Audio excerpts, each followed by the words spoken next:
გამარჯობა, ეს არის ცოდნის მოყვარე პოდკასტი, დაგიბრუნდით პოდკასტ არეადან. დღეს ვსაუბრობთ ჩემთვის ძალიან საინტერესო თემაზე და დარწმუნებული ვარ, რომ ძალიან საინტერესო დიალოგი შედგება ჩემს და ჩემს სტუმარს შორის. ჩემი სტუმარი არის სოსო დოლიძე. სოსო არის ასოცირებული პროფესორი, ფსიქოლოგი და ფსიქოთერაპევტი. გამარჯობა. გამარჯობა, მოგესალმებით. მადლობა, რომ გამონახეთ დრო და ჩემთან ერთად ხარ დღეს. სანამ გადავალთ საუბარზე და დიალოგზე, მინდა ბოლოდროინდელი ჩემი აღმოჩენის შესახებ მოგიყვეთ, რომელიც არის MyPenG. ეს არის ჩემის ხელოვნური ინტელექტის თანაშემწე, ესე ვთქვათ, რომელიც იდეალურად საუბრობს ქართულად და მეხმარება სტატიებში, რომელსაც ვამზადებ ჩაწერებისთვის და მითარგმნის ქართულად, ასევე მისწორებს ტექსტებს პუნქტუაციურად, რაც ჩემთვის ძალიან დიდ კომფორტთან არის ასოცირებული, ამიტომ გირჩევთ ნახოთ ვებგვერდი MyPenG და გადახედოთ და დაიწყოთ მისი გამოყენება. დღეს ჩვენ ვისაუბრებთ მედიტაციაზე და ფსიქოთერაპიაზე. პრინციპში მედიტაცია ჩემთვის ძალიან ახლობელი თემა არის. და ძალიან საინტერესო ფსიქოლოგიის და ფსიქოთერაპიის თვალით დანახული მედიტაცია. ჩვენ პოდკასტში სულ ვიწყებთ ხოლმე ესე თავიდან მინდა რომ ყველაფერი სიღრმისეულად იყოს ახსნილი და პირველი კითხვა არის ესეთი. ცალ-ცალკე ავხსნათ რა არის მედიტაცია და რა არის ფსიქოთერაპია. კი ბატონო. დიდი მადლობა პირველ რიგში მოწვევისთვის. ძალიან მიხარია აქ რო ვარ, გიყურებ ხოლმე შენს პოდკასტებს და ზოგადად საქართველოშიც რო ვითარდება ეს პოდკასტების სისტემა, კარგი, ამასინათ რაღაც პატარა კვლევა ვნახე, რომ ამერიკაში თუ მსოფლიოს მასშტაბით, ალბათ უფრო ამერიკაში, ტელევიზორშიც კი YouTube არის პირველ ადგილზე. არა მარტო გაჯეტებში, არამედ ტელევიზორში, Netflix-აც კი ასწრებს და საქართველოშიც იკიდებს ფეხს და ეს პოდკასტიც ჩვენიერია უყურებ ხოლმე და მიხარია რომ აქ ვარ. რაც შეეხება თემას, ძალიან საინტერესო თემაა, რა თქმა უნდა. პირველ რიგში რაღაცების უკეთესად რო ისქნა, მე ვარ ფსიქოლოგი, ფსიქოთერაპევტი, ფსიქოდინამიკური ტიპის ფსიქოთერაპევტი. და ასევე ჩემს კლინიკურ პრაქტიკაში ვიყენებ მედიტაციის ელემენტებსაც, მედიტაციის და mindfulness-ის ელემენტებსაც. ამიტომაც დღეს უფრო ვისაუბრებთ ხადია მედიტაციას უფრო სეკულარული კუთხით, იმიტომ რომ ვიცით ჩვენ რომ მედიტაციური პრაქტიკები ასევე არის რაღაცა რელიგიის ნაწილიც, ამავე დროს სხვადასხვა ტიპის აღმოსავლური ხადია საუბარი, ხო? მაგრამ უმეტესად სეკულარული კუთხით ვისაუბრებ, თუმცა ის რომ ჩვენ დღეს მედიტაციაზე სეკულარული კუთხით ვისაუბრებ, არ აკლებს მედიტაციას არაფერს, იმიტომ რომ სულ ერთი ადამიანი მორწმუნეა თუ არ არის მორწმუნე, მედიტაციის დადებითი ეფექტები ყველასთვის არის. არსებობს ასეთი მეცნიერი ჯონ კაბატ-ძინი თუ ჯონ კაბატ-ძინი, როგორც ამბობენ, უბრალოდ გვარი როგორ გამოითქმის ზუსტად აღარ მახსოვს, რომელიც ამბობს ასეთ რაღაცას, რომ თქვათ მედიტაცია ცხადია აღმოსავლური კულტურის ნაწილია, რომელიც დასავლეთში ჩვენთან შემოვიდა, ინდუიზმშიც არის ბუნებრივია, ბუდიზმში ალბათ უფრო დიდი ყურადღება ექცევა ამ ყველაფერს, მაგრამ თავისი არსით არის სეკულარული, გულისხმობს იმას, რომ რაც არ უნდა გწამდეთ, რაც არ უნდა გჯეროდეთ, თავისი დადებითი ეფექტები მედიტაციას ექნება და აქვს შედარებული ასეთი ალეგორია მშვენიერი, რომ მედიტაცია არ არის მხოლოდ ბუდისტებისთვის, ან რაღაც რომელიმე ორგანიზებული ტიპის რელიგიისთვის, ხო? მასე შეგვიძლია ვთქვათ, რომ სამყაროს მიზიდულობის აღმოჩენის კანონებთან ყველაზე ახლოს ვთქვათ პირველი დგა გალილეო გალილეი და ეს ხო არ ნიშნავს, რომ მიზიდულობა მარტო იტალიელებისთვის მოქმედებს, არა? ამიტომაც სეკულარული მას მაგიტომაც გაუსვი განსაკუთრებული ხაზი. მედიტაცია ბევრ რამეს ემსახურება, ბევრი კუთხით შეგვიძლია ჩვენ ამაზე ვისაუბროთ, შეგვიძლია ვისაუბროთ ცოტათი უფრო ზედაპირული კუთხით, თუ მაგალითად როგორ ამშვიდებს ტვინს, როგორ ემოციების რეგულაციას, ადამიანს როგორ უკეთესად შეუძლია კონცენტრაცია და მსგავსი საკითხები და ამავე დროს მედიტაცია ასევე უძვირფასესი არის იმით, რომ ის ემსახურება აი პირობითად რო ვთქვათ ადამიანის ტრანსპერსონალურ განვითარებას, ტრანსპერსონალური განვითარების მიმართულებას. თუმცა ჩვენ კიდევ უფრო უკეთესად შევეხებით, რომ პერსონალურსა და ტრანსპერსონალურ შორის მასე პირდაპირ ხაზი შეიძლება არსებობდეს, მაგრამ ძალიან ხელშესახები არ არის ხოლმე. ერთი კუთხით მედიტაციაზე ჩვენ შეგვიძლია ეს ვისაუბროთ და ფსიქოანალიზი და ფსიქოთერაპია ცხადია ემსახურება ადამიანის უფრო პერსონალური ტიპის განვითარებას.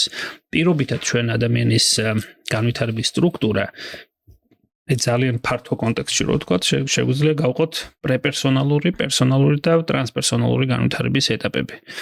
ფსიქოანალიტიკური თერაპია პერსონალური განვითარების იმას ემსახურება, იმიტომ რომ ეს ეფუძნება სულ თავიდან რო დავიწყოთ, ესე იგი ფროიდის რევოლუციურ იდეას შეიძლება ითქვას იმის შესახებ, რომ ჩვენ გვმართავს ჩვენი არაცნობიერი, ხშირ შემთხვევაში. მარტო ფროიდს არ ეკუთვნის არაცნობიერის კონცეფტი, თუმცა მისი დამკვიდრებულია აქტიურად და ფსიქოანალიტიკური თერაპიის ხო. გვმართავს ჩვენი არაცნობიერი და ფსიქოანალიტიკური თერაპია და ფსიქოდინამიკური ტიპის ფსიქოთერაპიები, რომელიც აერთიანებს ფსიქოანალიზს, იუნგიანურ თერაპიას, ადლერს და მსგავს. ესე იგი, ხას უსვამს იმას, რომ რაც უფრო მეტად ჩვენ დაუახლოვდებით ჩვენს არაცნობიერს, რაც უფრო მეტად გვეცოდინება, თუ რატომ ვაკეთებთ ცხოვრებაში, რას ვაკეთებთ, რა მოგწონს, რა არ მოგწონს.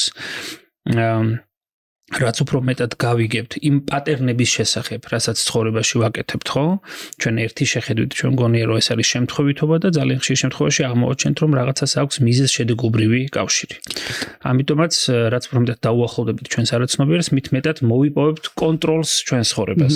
ცოტა მოგვიანებით იმასაც მივხვდებით, რომ აბსოლუტური კონტროლი ეს არის ილუზია, ნამდვილად, იმიტომ რომ ყველაფერს ვერ ვაკონტროლებთ, მაგრამ რაღაც დონეზე ჩვენ შეგვიძლია დაუახლოვდეთ ჩვენს ცნობიერს, ჩვენს არაცნობიერს, ჩვენს ნარატივს, პერსონალურ ნარატივს და კიდევ უფრო მნიშვნელოვანი შეიძლება იყოს მაგაგებით, რომ ადამიანის ეგო ან სელფი გამყარდეს იმ დონეზე, რომ ჩვენთვის ასატანი იყოს სხვადასხვა ცხოვრებისეული გამოწვევები, რომელიც დამოკიდებულია ხანდახან ჩვენზე და ძალიან ხშირ შემთხვევაში ჩვენზეც არ არის დამოკიდებული.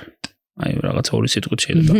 კი, ისე აი როგორ ხედავს მედიტაციას, როგორც ფსიქოთერაპიის, ესე ვთქვათ, ერთ-ერთ ინსტრუმენტს, რომელიც არის რაღაცა დამხმარე, თუ ცალკე განყენებულ პრაქტიკად აღიქოთ. ერთი რაც ეს კითხვა და კიდე გავავრცობ, საინტერესოა.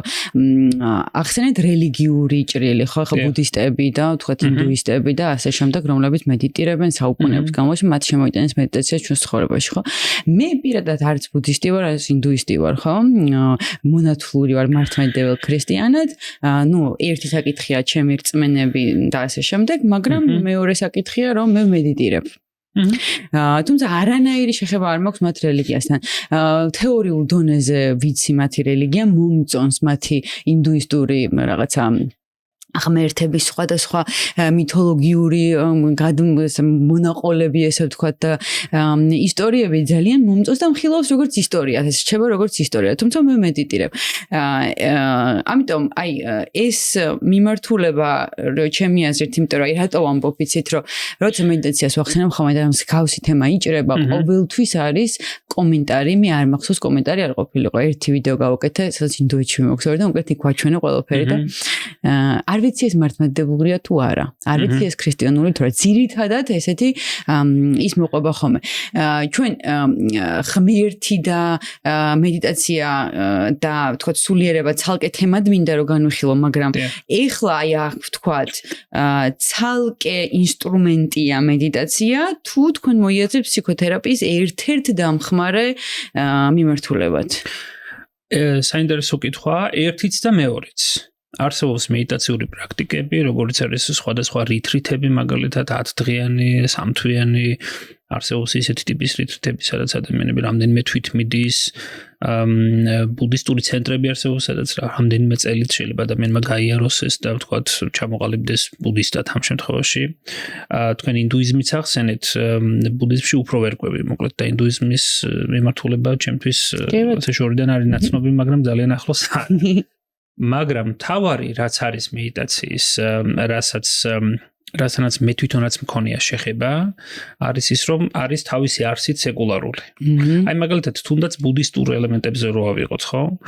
ეს ბუდიზმის ერთ-ერთ მიმდინარეობაში აღარ მახსოვს, მე მგონი ტიბეტური მიმდინარეობა ასეთი, სადაც ადამიანი, ვთქვათ, ხდება ბუდისტი, ამ შემთხვევაში, და ბუდისტური პრაქტიკის ნაწილია მათ შორის მედიტაციაც, სხვადასხვა რაღაც მორალური ცხოვრება და ასე შემდეგ და ასე შემდეგ, მაგრამ მათ შორის მედიტაცია და იქ იგულისხმება ასეთი რაღაცა, რომ შედის და ვთქვათ, რაღაც კონტრაქტს დებს, რომ ხდება ვთქვათ ბუდისტი, მას მერე რაც ის აღმოაჩენს გონების რეალურ ბუნებას, ანუ ცნობიერების რეალურ ბუნებას, მე თავისუფლდება ბუდიზმისგან. ანუ მე თავისუფლდება იმისგან, რასაც ესე იგი ისქნა, ხო, დადაპირობა, ასე ვთქვათ. ამიტომაც თვითმიზანი მედიტაცია არ არის. თვითმიზანი არ არის მედიტაცია. მედიტაცია არის ტექნიკა. თავისთავად მედიტაცია არის ტექნიკა და რომ ჩავშალოთ ეს ტექნიკა, არაფერი განსაკუთრებული, ხო, თქვენს გქონიათ შეხება და ნუ რა არის, ან მანტრაზე მედიტირებს ადამიანი, თუმცა მე უმეტეს შემთხვევაში მანტრაზე არ ვსაუბრობ დღეს ამ შემთხვევაში, ვსაუბრობ ჩვეულებრივ თან ვიპასანა, ან ინსაით მედიტაცია. ან სხვა ტიპის იმას, რა არის, ანუ არაფერი განსაკუთრებული, ხო? მედიტირებთ რაღაც კონცენტრაციის ობიექტზე, რაღაც შემოდის აზრები, ფიქრები, იმ აზრებს აფიქსირებთ, ისე უბრუნდებით, ან აზრებს აფიქსირებთ ნეიტრალურად, ხო? რაღაცა განსაკუთრებული მეცნიერება, ან როგორ ვთქვათ, რაღაცა არ ჭირდება. საერთოდ მედიტაციასაც სწავლა არ ჭირდება. სწავლა ჭირდება კონცენტრაციას. მედიტაცია ეს არის მედიტაციური მდგომარეობა, რომელშიც ადამიანი შეიძლება შევიდეს. ამიტომაც სრულიად სეკულარული კუთხით შეგვიძლია განვიხილოთ, თუმცა ადამიანები მაგალითად, აი ბუდიზმი ვახსენეთ, ხო? ჩემთვის მაგალითად ბუდიზმი თვითონ ბუდა ეწინააღმდეგებოდა მაგ პრინციპს, რომ რელიგიად ჩამოყალიბებული იყო და როგორც ვიცით ბუდას ცხოვრებიდან, მან თითქოს ყველაფერი გააკეთა იმისთვის, რომ ეს რაღაც ორგანიზებული რელიგიის სახე არ ქონოდა. მაგრამ ნუ ადამიანები მაინც უყვართ ესე იგი. სახელები ავტომატურად ეგ არ არის. ანუ ბევრი ბუდისტური პრაქტიკა ორგანიზებული რელიგიის კონტექსტში, რომელსაც შეიძლება იმასაც კი სეკულარულად მიუგეს ადამიანი, გაიაროს სხვადასხვა რიტრიტები, სხვადასხვა გადასამზადებელი ისინი და მხოლოდ დადებითი ეფექტი შეიძლება ქონდეთ მასზე. ამავე დროს არ კრძალავს ის, რომ თქვენ თუ რომელიმე რელიგიის წარმომადგენელი ხართ, მით უმეტეს და რაც შეეხება ფსიქოთერაპიაში, აქ საერთოდ გადადებულია ეგ საკითხი გვერდით. იმიტომ რომ მედიტაცია თავისი არსით даже სამეცნიეროდაც კი შეგვიძლია ჩვენ ვისაუბროთ, ხო, რას ავითარებს ან რას ამყარებს ადამიანში, ყველაზე მოქმედებს დადებითად. ნუ შეიძლება ყველასთვის არ იყოს ყველანაირი მედიტაცია, ბუნებრივია, კი ბატონო, მაგრამ მას რომ დადებითი თერაპიული ეფექტი აქვს, ეს არის გარდაუვალი. ჩემთვის პირადად ახლა აი შედარება სპორტი არ არის, რომ შევადაროთ რომელი უკეთესია, რომელი უფრო ცუდი, მაგრამ რაღაცა განსაკუთრებით ძვირფასი არის ის, რომ ის რაღაცა ტრანსცენდენტი, რომელსაც შეიძლება მედიტაციის შედეგად ადამიანი შეეხოს. ან შეიძლება გქონდეს მაგისი განცდა და ეს არის ადგილი, სადაც ადამიანი შეიძლება სიტყვით ვერ მივიდეს. ფსიქოთერაპია რა არის? ფსიქოთერაპია, როგორც ფროიდი ამბობდა სულ თავიდან, ეს არის სიტყვით მკურნალობა, საუბრით მკურნალობა, რომელიც არის ძალიან ძვირფასი, ძალიან კარგი და თავისი ადგილი აქვს, ძალიან მნიშვნელოვანი. მაგრამ მედიტაციური მდგომარეობა ეს არის რაღაც გაგებით სიტყვებზე უარის თქმა არა, მაგრამ სხვა მიმართულებით განვითარება. უფრო სიჩუმე. მედიტაცია პირველ რიგში ეს არის სიჩუმე, დაკვირვება საკუთარ თავში. იუნგი ამბობდა ასეთ რაღაცას, რომ ზუსტი ციტირება არ მახსოვს, მაგრამ ვინც იხედება გარეთ, მას ძინავს და ვინც იხედება შიგნით, ის არის გამოფხიზლებული. მედიტაცია პირველ რიგში ეს არის საკუთარ თავში ჩაღრმავება. იმიტომ რომ ჩვენ ადამიანებს გვაქვს ტენდენცია, რომ ყველაფერს რაღაცას ვაბრალებთ, ექსკიუზებს რო ეძახიან, ხო, იმის გამო, ამის გამო, რაღაცა თლად ისე არ უყურებ მოვლენას, რომ რა თქმა უნდა გარე მოვლენებს ჩვენზე აქვს გავლენა, ხო, ადამიანი ახლა რო პალესტინაშია მაგალითად და ვიღაცა რო ბომბავს, იქ რო უთხრა ადამიანს, რომ ახლა შენი აღქმა რო ცუდად გზნობ თავს, ნუ კრეხელობა იქნება, ხო? პირობითად ვამბობ მაგალითი მომყავს. მაგრამ უმეტეს შემთხვევაში, რა თქმა უნდა, ჩვენ სამყაროს უყურებთ ჩვენი ლინზით. მედიტაცია რა არის? მედიტაცია ეს არის არა ფიქრზე დაკვირვება, არამედ არა ფიქრში ჩაყოლა. აი ძალიან უხეშად ვამბობ ამ გაგებით რა. არამედ ლინზის გაწმენდა. ანუ მედიტაცია ეს არის ფიქრი ფიქრზე. მედიტაცია ეს არის მდგომარეობა, როდესაც თქვენ ხართ მოწმე ფიქრის. როდესაც ამ პირობებში ხართ, ხო? მაშინ როცა ფსიქოთერაპია მეტად ემსახურება სხვადასხვა შინაარსებს და თავისი ადგილი აქვს ორივეს, ძალიან მნიშვნელოვანი.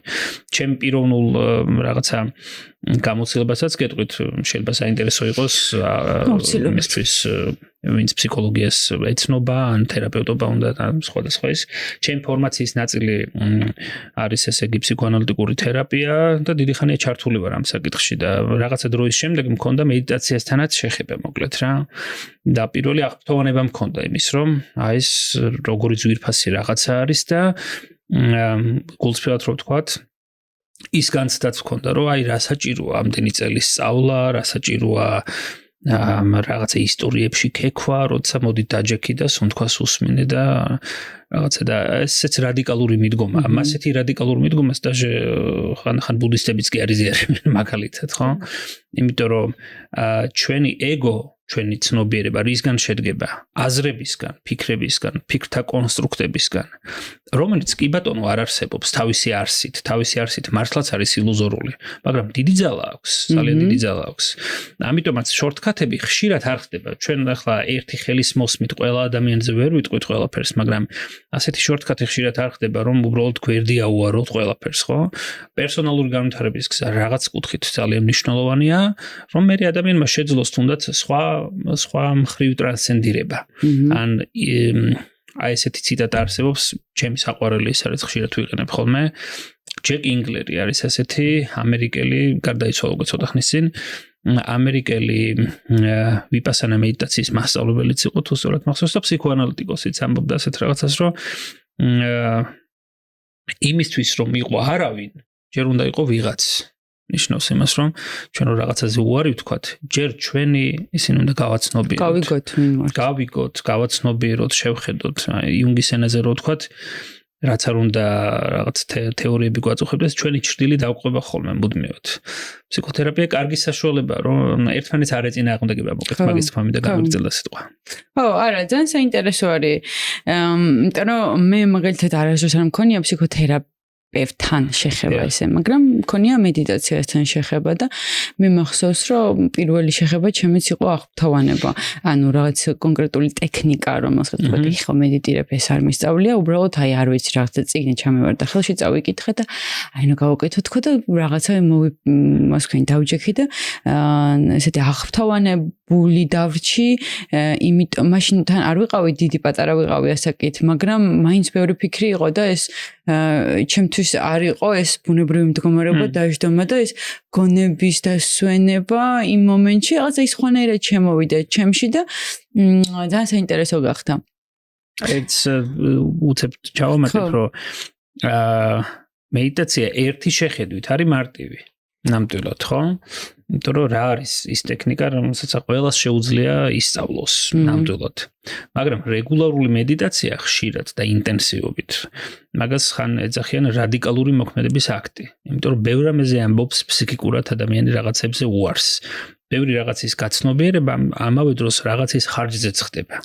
ამიტომაც ადამიანები ხშირად ამბობენ, რომ დამეზარა, დრო არ მქონდა და ასე შემდეგ და შემდეგ, რომელიც ცხადი არ არის სწორი, იმიტომ რომ ჩვენ ხანდახან რაღაცის სკროლვაში და უაზრო კამათში ვატარებთ მთელ დღეს, ხო? მაგრამ ამის უკან არის ის რაღაცა დაცვითი მექანიზმები, რასაც ჩვენ ხელს არ უშვებთ, არ გვინდა რომ ხელი გაუშვათ. ეგ თერაპიაზეც არის ხოლმე, ხო? ადამიანი რომ მოდის თერაპიაზე აქვს რაღაცა სიმპტომი. და რაღაცა დროის შემდეგ აი ჩემი აღმოჩენა იყო, მარტო ჩემი აზრი ეგ არ არის ბუნებრივია. პირადად ჩემთვისაც გავაცნობიერე კარგად, რომ ყველაზე რთული თერაპიაში რაც არის, რომ ადამიანებს არ უნდათ რომ იყვნენ კარგად. ზოგადად ადამიანებს არ უნდათ. ცნობიერად უნდათ ბუნებრივია, იმიტომ მიდის თერაპევტთან, რომ რაღაც აწუხებს, მაგრამ ის სიმპტომი მისთვის არის ძალიან ძვირფასი და არ უშვებს ამ სიმპტომს ხელს. კი ბატონო, ჩვენ ვისაუბრეთ ია ბერსენაძე მყავდა სტუმრად და ზუსტად მაგაზე ვისაუბრეთ, რომ რული, რომელშიც პირობითად ადამიანმა იცხოვრა 30 წელი და 30 წლის თავზე ამ როლიდან უნდა გამოვიდეს იმ თავითვე უკვე ძალიან მტკივნეული პროცესია და უსაქმოდ რჩება ის ადამიანი, რომელიც ამ როლში არის. მე აი ხა თქვენ ძალიან კარგი რაღაცა ახსენეთ, რომ მედიტაცია, მე მაგალითად მე მედიტირებ, ხო წლებია მედიტირებ და ჩემს გარშემო ადამიანებისთვის მithქვამს, რომ მედიტაცია დაიწყე რა, ანუ გულით გირჩევ მართლა რომ დაიწყო მედიტაცია და ხშირად პასუხი არის რა, ახლა მაგისით რა, მართლა ეგრე. ხო და აქ ერთ რაღაცას ვიტყვი, რომ მედიტაცია ჩემთვის თავიდან იყო შრომა, დისციპლინა და ამ დისციპლინას მივყევი. ანუ როცა მედიტირებდი დილით და მედიტირებდი საღამოს, მედიტირებდი დილით და მე შეუწყვეტლად. ანუ ვიცოდე ჩემ თავს დავუსახე, რომ მოდი გვანცა თუ გინდა რომ რამე შედეგი მიიღო, 3 თვე დილა საღამოს იმედიტირე და არასდროს არ ჩააგდო. სადაც არ უნდა ყოფილიყავი, სამოგზაუროდ ვიყავი თუ მარშრუტკაში ვიჯექი, ტაქსში ვიჯექი თუ არ ვიცი, ნების მეტროში ვიყავი, მედიტირებდი იმ რაღაცა მოცემულ დროს, რომელიც დავთქვი. და მე მართლა იყო რაღაც შედეგი რა. ამიტომ აი ძალიან სწორად თქვი, რომ არავის არ ეგონოს, რომ ეს არის რომ დავჯექი ახლა და ერთხელ გავაკეთე და გონება გამფინათ და სხვა მდგომარეობაში შევაბიჯე. ეს შედეგიც ხანდახან ისე შემოცურდება ხოლმე ჩვენთან რომ ვერ ვაცნობიერებთ რაღაცა დროის შემდეგ რომ ან რომ შეწყვიტოთ მედიტაციას, ან რაღაც ისეთ სიტუაციაში რომ აღმოჩნდებით ცხოვრებაში, მე კონტრასტს მე ხვდებით რაღაცნაირად, იმიტომ რომ ეს არ არის ნუ კი ხანდახან აქვს მედიტაციაში ადამიანის განცდა რომ რაღაც გარდამტეხით შეიძლება მოხდეს, მაგრამ უმეტეს შემთხვევაში ეს არის ნელა ეტაპობრივი მოვლენა და მედიტაციის მიზანი საბოლოოდ იდეაში არის ის, რომ აი რასაც იდეაში გასხიოსნებას ეძახიან ან გამოგვიწებას, ხო, რომ საბოლოოდ ადამიანმა შეძლოს მედიტაციაზე უარის თქმა.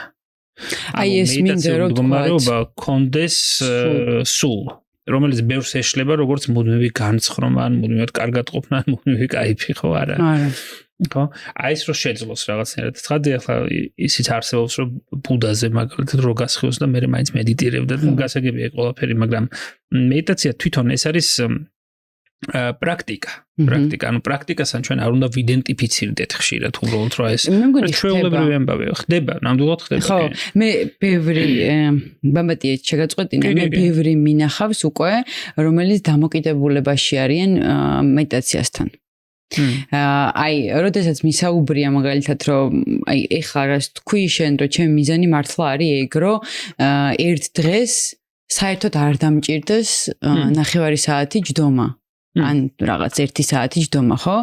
და ჩემი ყოველი დღე გაღვიძებიდან დაღებებამდე იყოს ეგ მდგომარეობა. რასაც მედიტაციის დროს, თქვათ ნახევარი საათის 1 საათ დროს ვახცევ. სიტყვაზე ვიცახი, ხო? რა არის მაგ მომენტში, აი ტვინის რა ნაწილი ირთვება, რომელიც დამოკიდებულს ხდის ადამიანს მედიტაციაზე. ეგეთი კითხვა მექნება. თუ არის ეგეთი ფენომენი. მედიტაციაზე დამოკიდებულება როგორც ასეთი ამ სიტყვის რაღაც ნარკოტიკული საერთოდ არ ვიცი ბუნებრივია, მაგრამ აი როლებში ადამიანები შედიან და ყველაზე მეტი ხელის შემშელი მედიტაციაში ეგ არის რეალურად. იმიტომ რომ აი მაგალითად მედიტაცია საბოლოოდ რას ემსახურება, ხო? ემსახურება გვინდა თუ არ გვინდა რაღაცა ეგოს დეკონსტრუქციას, იმას კი არა რომ ჩვენს ეგოს მოვკლავთ და ნაგავში მოვისვრით, არა, უბრალოდ გვეცოდინებას რას რისთვის ვაკეთებთ, მეტად ჩაუღრმავდებით იმას, ჩვენს ეგოს თუ უკან გადავწევთ სამყაროსთან, ახლობელ ადამიანებთან, წვდომა უფრო მეტი გვექნება რაღაც სამყაროს ერთიანობის განცდა, რომელიც უნივერსალურია მედიტაციის დროს მოდის, ხო? რაღაცა კუთხით. შეიძლება ჩვენი საუბარიც ვიღაცისთვის შეიძლება იყოს ხელის შემშელი. რატო? მედიტაციაზე რატო? იმიტომ რომ ადამიანი რო ჯდება, ელოდება იმ მომენტებს, რაზეც ახლა ჩვენ ვსაუბრობთ, რომ რას ემსახურება ეგოს დეკონსტრუქცია იქნება თუ სამყაროს მთლიანობის განცდა თუ რაღაც უნივერსალური რაღაცები განსაკუთრებული არაფერი, ხო? მაგრამ ჩვენ ეს იმიტომ გვჭირდება, რომ რაღაცა სიტყვაში გავაფორმოთ, რაღაც რომ უბრალოდ რომ საუბარი. თუმცა თორემ მედიტაციის მთავარი ინტერესი ზუსტად ეს არის, რომ ესენი საერთოდ უნდა დაივიწყო ადამიანმა, როდესაც მედიტირებ და მხოლოდ ის პრაქტიკა გააკეთო, იქნება ეს სუნთქვაზე დაკვირება თუ აზრებზე თუ სხეულზე, მხოლოდ ის და არაფერს არ უნდა ელოდოს. აი იდენტობაზე იყო საუბარი. ტერმინი აღარ მახსოვს ვის ეკუთვნის, მე მგონი სემ ჰარისი ასეთი ის არის, ნეირომეცნიერი და ამავე დროს Waking Up არის ასეთი აპლიკაცია, მაგის შემქმნელი თუ იცით. თუ არ ვცდები მაგის ის არის ტერმინი ზუსტი აღარ მახსოვს, უბრალოდ დასავლელი ადამიანისთვის, რომელსაც საიდანაც ვისთანაც შემოდის აღმოსავლური ცნობიერების რაღაცა ნაწილი, რომელიც არის მართლაც მიმზიდველი და ძალიან სიღრმისეული, ხო? ხშირად იმდენად მოიხიბლება, რომ ადამიანი იცვლის გარეგნობას, მაგალითად, ტანსაცმელს, რაღაცა ტატუირებას, ირქმევს ზედმეტ სახელს, რომელიც რომელიღაცა იმის ის არის და რეალურად აკეთებს რასაც მედიტაცია საპირისპირო უნდა აკეთებდეს, რომ ჩემი იდენტობას კითხვა დაუსვა, არამედ ახალ იდენტობას ქმნის ამაში. ამაშია განცხრომაში, ამაშია ამ როლებში ასე ვთქვათ შეჭრილი, ხო? შეიძლება საპირისპიროს აკეთებდეს ამ გაგებით, გასაგებია საფრთხე და ყველაფერი, მაგრამ აი ეს მომენტი არის, რომელზეც ჩვენ უნდა ვიყოთ ფხიზლად ჩვენს თავთან, უბრალოდ. დემონიზაციას კი არ ვახდენ რომელი ან ტანსაცმლის ან რაღაცის უბრალოდ იმ როლში როდესაც შევდივართ ვაკეთებთ საპირისპიროს ვიდრე მედიტაცია მოითხოვს ეხლა რატომ მეცინება იცი ინდოეთში ვიყავით რიშიკეში არ ეგეთ ქალაქში სადაც ვიყავით და იქ იოგის ცენტრად მოიხსენიებენ რა გეცოდინება და ყველა ევროპელი ჩასული ადამიანი ვინც იქ იყო სასწავლებლად მედიტაციის იოგის და ასე შემოგ იდენტურად ერთნაირად გამოიყურებოდა ანუ აი რომ მოდიოდა გარდა იმისა რომ კანის ფერით მაგის გარდა ხვდებოდი რომ არ იყო ინდოელი და იყო ევროპელი იმიტომ რომ მეცოთ ერთნაირი იოგის შარვალი ერთნაირი ქუდი ერთნაირი ეს ანუ ყველა იყო ერთნაირი მე კიდევ ერთხელ არ ვაკნინებ უბრალოდ ეს მართლა არის რომ პირველ ეტაპზე როცა ამ იმაში შედიხარ და ყველაფერი მოგწონს ეს რაღაცა სურნელოვანი ჯოხების ბრიალი და ასე შემდეგ ეგ გემართება კი ასეთი აი ინგლერი ვახსენე ჯეკ ინგლერი და მაგას აქვს დიდი კვლევა მედიტატორებს აგვირდებოდა დიდი ხნის განმავლობაში აი სამეცნიეროდ ისე და აგვირდებოდა აზიელ სტუდენტებს აღმოსავლელ ხალხს და აკვირდებოდა დასავლეთის იმას და განწყობებს და განცდებს მედიტაციის დროს დიდი განსხვავებას ნახულობდა რომ დასავლელი ადამიანი რომელიც იწყებს თქვა რეგულარულ მედიტაციას უფრო მეტ და კითხვებს ავსებდა რორშახის ტესტს და მსგავს იმას რომ უფრო მეტად აღნიშნავენ დასავლელი ისინი რომ აი მქონდა განცდა რაღაცა გადავეშვის რაღაც წამიყვანა ან ხო გაგვიგია რომ აი ვიღაცა მედიტატორმა რაღაცა გაუკეთა და რაღაცა ისე წაგვიყვანა ყველანი და ზემოთ ვიყავით და ჩამოვედით და გადავსახლდით და გადმოსახლდით ხო რეალურად ნუ რაღაც mindfulness-ის ელემენტები არსებობს კი ბატონო და ყველას დემონიზაციას არ ვახდენ მაგრამ რეალურად აი ეს hardcore მედიტაციას რაც ეძახიან მაგის საპირისპიროა რეალურად და მთელი ფილოსოფიაც მაგაშია რომ მაგის საპირისპირო რო არის მაგაში არის ბედნიერება მაგაში ბედნიერება მედიტაციას რაც ეძახიან მათ შორის სხვა შორის თერაპია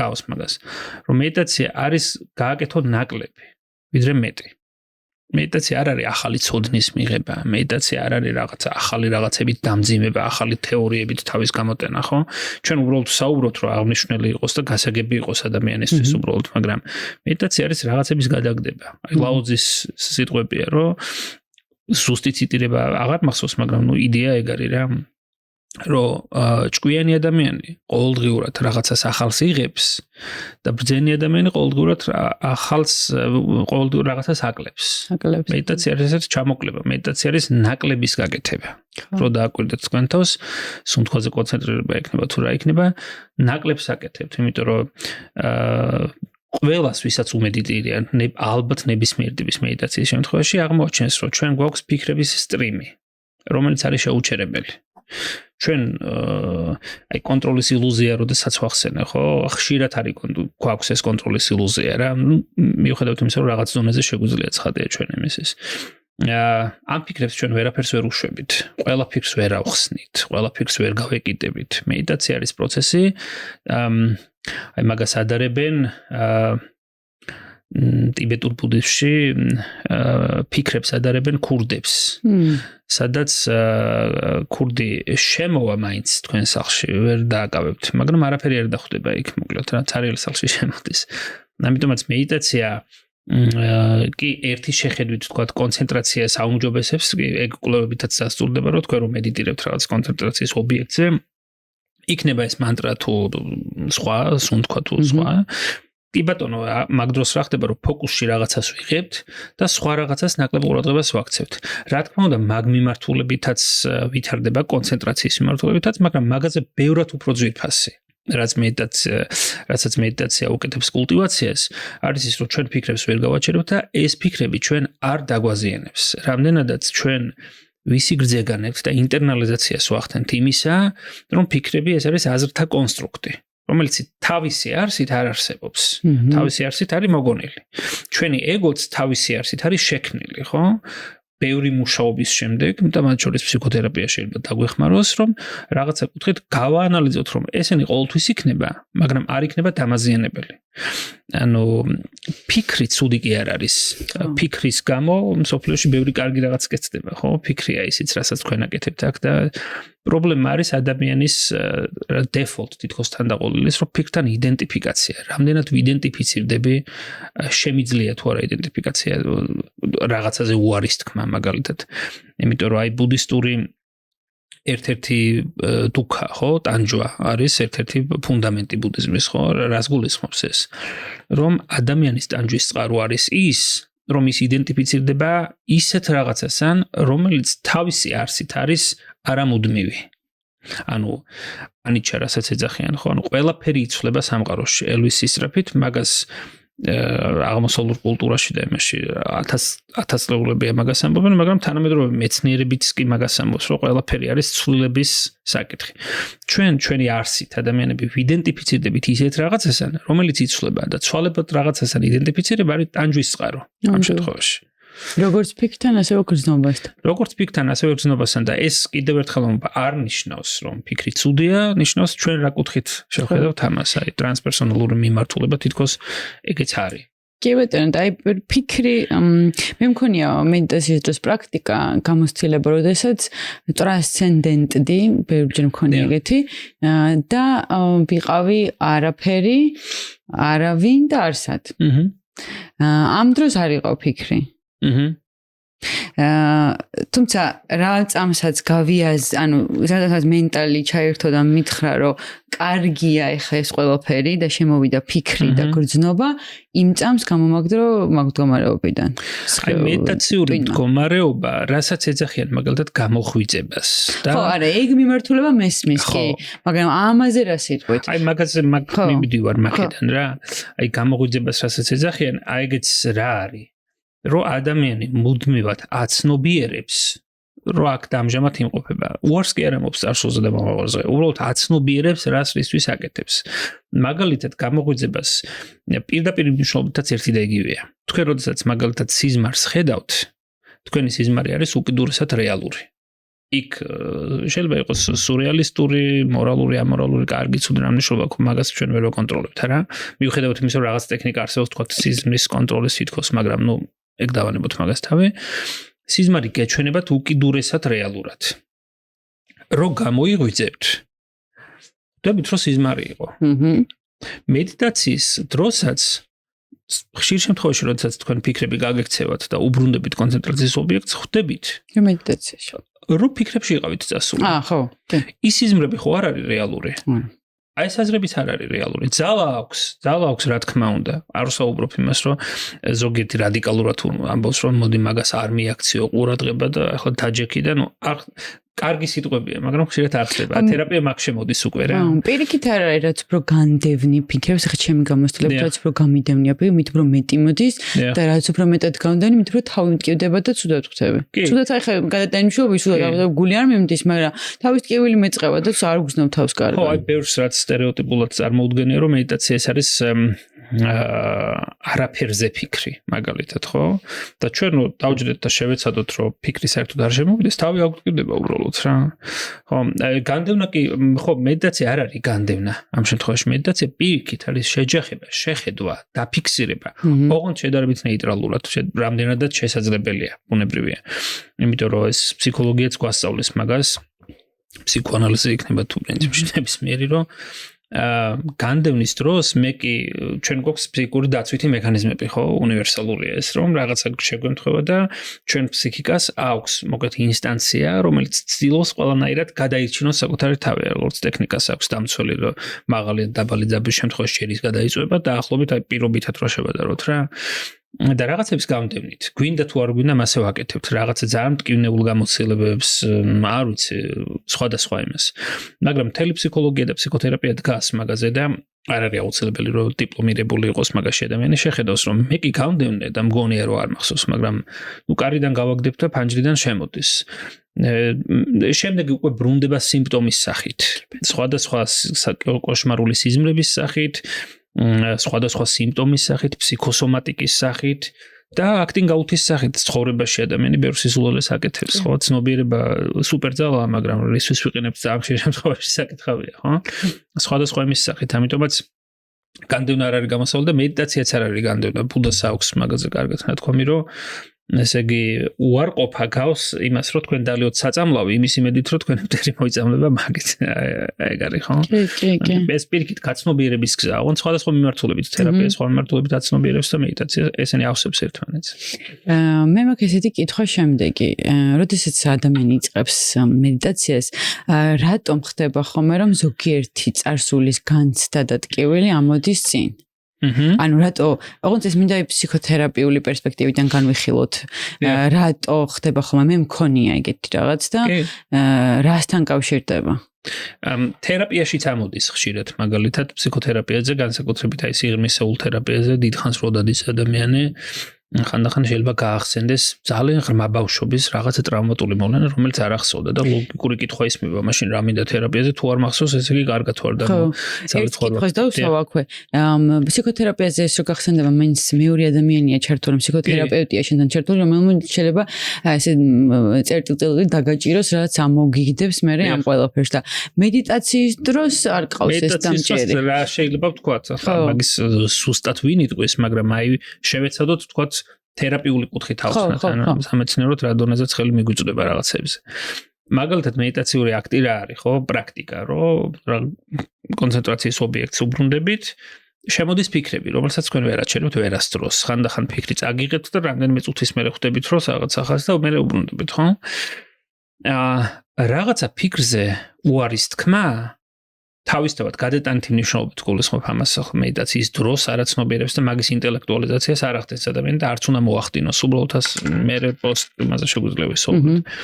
რაღაცა ფიქრზე უარის თქმა ნიშნავს, რომ თქვენს თავზე ამბობთ უარს. თქვენი ეგო რა არის, თქვენი სელფი რა არის. ეს არის წარმოდგენები, ფიქრები, ასოციაციები, კონსტრუქტები, რომელიც კი გეძვირფასებად ძლიერიც არის, რას რაკეთებინებს ადამიანს, ხო? მაგრამ თქვენს თავზე უარის თქმას ნიშნავს ეგ. როდესაც რაღაცა კუთხით რაღაც მიმართულებაზე უარს ამბობთ და ჩვენი ფსიქიკას არის აი რაღაც default სისტემას, რასაც ვეძახით, ჩვენ გვაქვს მუდმივი შინაგანი კომენტატორი თავში. სულ რაღაცა მოგწონს, რაღაცა არ მოგწონს, რაღაცას ვაანალიზებთ მუდმივად. თეორიაში გვინდა რაღაცის მოქცევა, იმიტომ რომ აი გვეშინია რომ კონტროლი არ დავკარგოთ, ხო? ეს ფენებად შეგვიძლია შევადაროთ. რაღაცა ზედა ფენაზე უარს რო იტყვით, შემდეგ ფიქრები მოდის უფრო ქვემოდან. ანუ ფსიქიკა გვებრძვის, მოდი ასე რომ ვთქვათ რა, ანუ გვიცავს. აი თან გვიცავს, თან გვებრძვის იმაზე რომ დაანებოთ ამ პრაქტიკას თავი. იმიტომ რომ ადამიანის default სისტემა არ არის აქ და ამჟამად ყოფნა, მოკლედ რა, სულ მასშია თეორიებში. თეორია ცუდი არ არის, უბრალოდ რა დონეზე იმაშვება. რაღაც ეტაპზე ჩვენ თავზე უარს ვამბობთ, შემდეგ უფრო ქვემოდან მოდის ეს ფიქრი, შემდეგ უფრო ქვემოდან და ფსიქიკას რო დავაკვირდეთ, ძალიან გვეთამაშება. ძალიან ცდილობს ჩვენი ფსიქიკა, რომ ან ფიქრი მოვიდეს ძალიან ღრმა ტრავმატული გამოცდილებიდან, ან ისეთი, რომელიც ჯერ არ გვიფიქრია და როგორც კი დაიწყებთ იმას, რომ ვა, ამაზე არ მიფიქრია, რა მაგარია თუ რაღაცა, აი აქ წდება უკვე მედიტაციური პროცესი მანდ რა. ხო, იმიტომ რომ შეფასება შემოდის. ხო, მაგიტომაც ხო, შეფასება შემოდის და ჩვენ აი ალეგორიულად ვამბობ რა, ჩვენს თავზე, როდესაც კარგი გაგებით უარს ვამბობთ, ჩვენი თავი მაგაში გვეწინააღმდეგება იმაში, რომ უფრო და უფრო რაღაცა ჯადოსნური ტიპის ფიქრები შემოდის. ახალბედა მედიტატორები განსაკუთრებით აქვთ ის, რომ აი რაღაცა თითქოს სადღაც წავედი, ან ისეთი რაღაცა ამომი და მე იმის ინტელექტუალიზაციას როცა იწყებ, მე აღარ არის მედიტაციური მდგომარეობა, მე რა არის? მე არის ის, რასაც ყოველდღურად ისე რაც ვაკეთებთ ჩვენ, გვინდა თუ არ გვინდა, ხო? მედიტაცია პირიქით. ეს არის როგორ ვთქვათ, აღქმის ინსტრუმენტის გაწმენდა და გალესვა და ასე შემდეგ. და ეგ მხოლოდ ნეიტრალურად ხდება, ნეიტრალურ დაკვირვებით. ანუ თითქოს ოქროს წესია ეგეთი მედიტაციაში, რომ არ უნდა შეაფასო შენი მედიტაცია. კი, ბატონო. უნდა მიიღო ის, რაც არის და მორჩა წერტილი აღარ არის იქ. არაფერს აღარ აკეთებ. როგორც კი აფასებ, აი, რომ მოვყევი წეღანი, მოვყევი, როგორც კი შევაფასე მე და ვთქვი, რომ აუ, რაღაცა კარგად ვარ, იმ წამს დამთავრდა წერტილი და ესო მივხვდი, რომ აღარ ვიყავი მედიტაციურ მდგომარეობაში. კი, ადამიანებს ეშინიათ მაგის რომ არ შევაფასო, ანუ მაინც შეაფასებს. აი, ეს ჩვენი ბუნება არის მასეთი რა. რაღაც დროით თუ ამას შევეცდებით, არაფერი არ დაგვიშავდება. ინტელექტუალურად ეგ ვიცით, მაგრამ გრძნობით დონეზე ეს არის. თუმცა შეფასება ეს სხვადასხვა რაღაც პრაქტიკა არსებობს. მედიტაციის შემდეგ შეიძლება თქვა, რომ როგორი იყო, თქვათ, როგორი მედიტირე, მაგრამ ეგეც იმისთვის, რომ არა იმისთვის, რომ დაუბრუნდე ძველ იმას. რაც სხვათა შორის ხშირად ეშლებათ ხოლმე მედიტატორებს ზოგიერთს და შეიძლება მაგისგან დაზღვეული არ არის ძალიან გამოცილი მედიტატორიც რა. თავარი არის მაინდსეტი, მაინც მედიტაციის, რომ შეიძლება ადამიანი წლებით მედიტირებდეს და არაფერი, ხო? ზოგიერთი თამაშობს გრძნობებით. მაგალითად მედიტაციის დროს გონება მშვიდდება ყველა ვარიანტში რაღაც კუთხით. და სასიამოვნო გრძნობებს ჩაიჭიდება და თითქოს არის მუდმივი ნეტარების განცდაში. რაღაცა ჰარმონიის განცდა მოდის ისედაც მედიტაციით, ეგ არის კი ბატონო, მაგრამ მაგაზე მოჭიდება უკვე ნიშნავს ცუდი შედარება, მაგრამ ჩვენ ნარკოტიკის მიღებას მაგალითად კაიფს რეალურად ხო და ადამიანები შეიძლება კაიფობდეს მაგით, რომ აი რა კარგია ან რა. კი და მეორე მანდ თამაში რა, მედიტაციური მდგომარეობის საპირისპირო რეალურად. მან ხო შემოდის კიდე ერთი რაღაც, რომ აი როცა გრძნობ ამ იწყებ ამ კაიფს ჭყალებში და შემდეგი მედიტაცია შეიძლება ისეთი სასიამოვნო ვერ იყოს.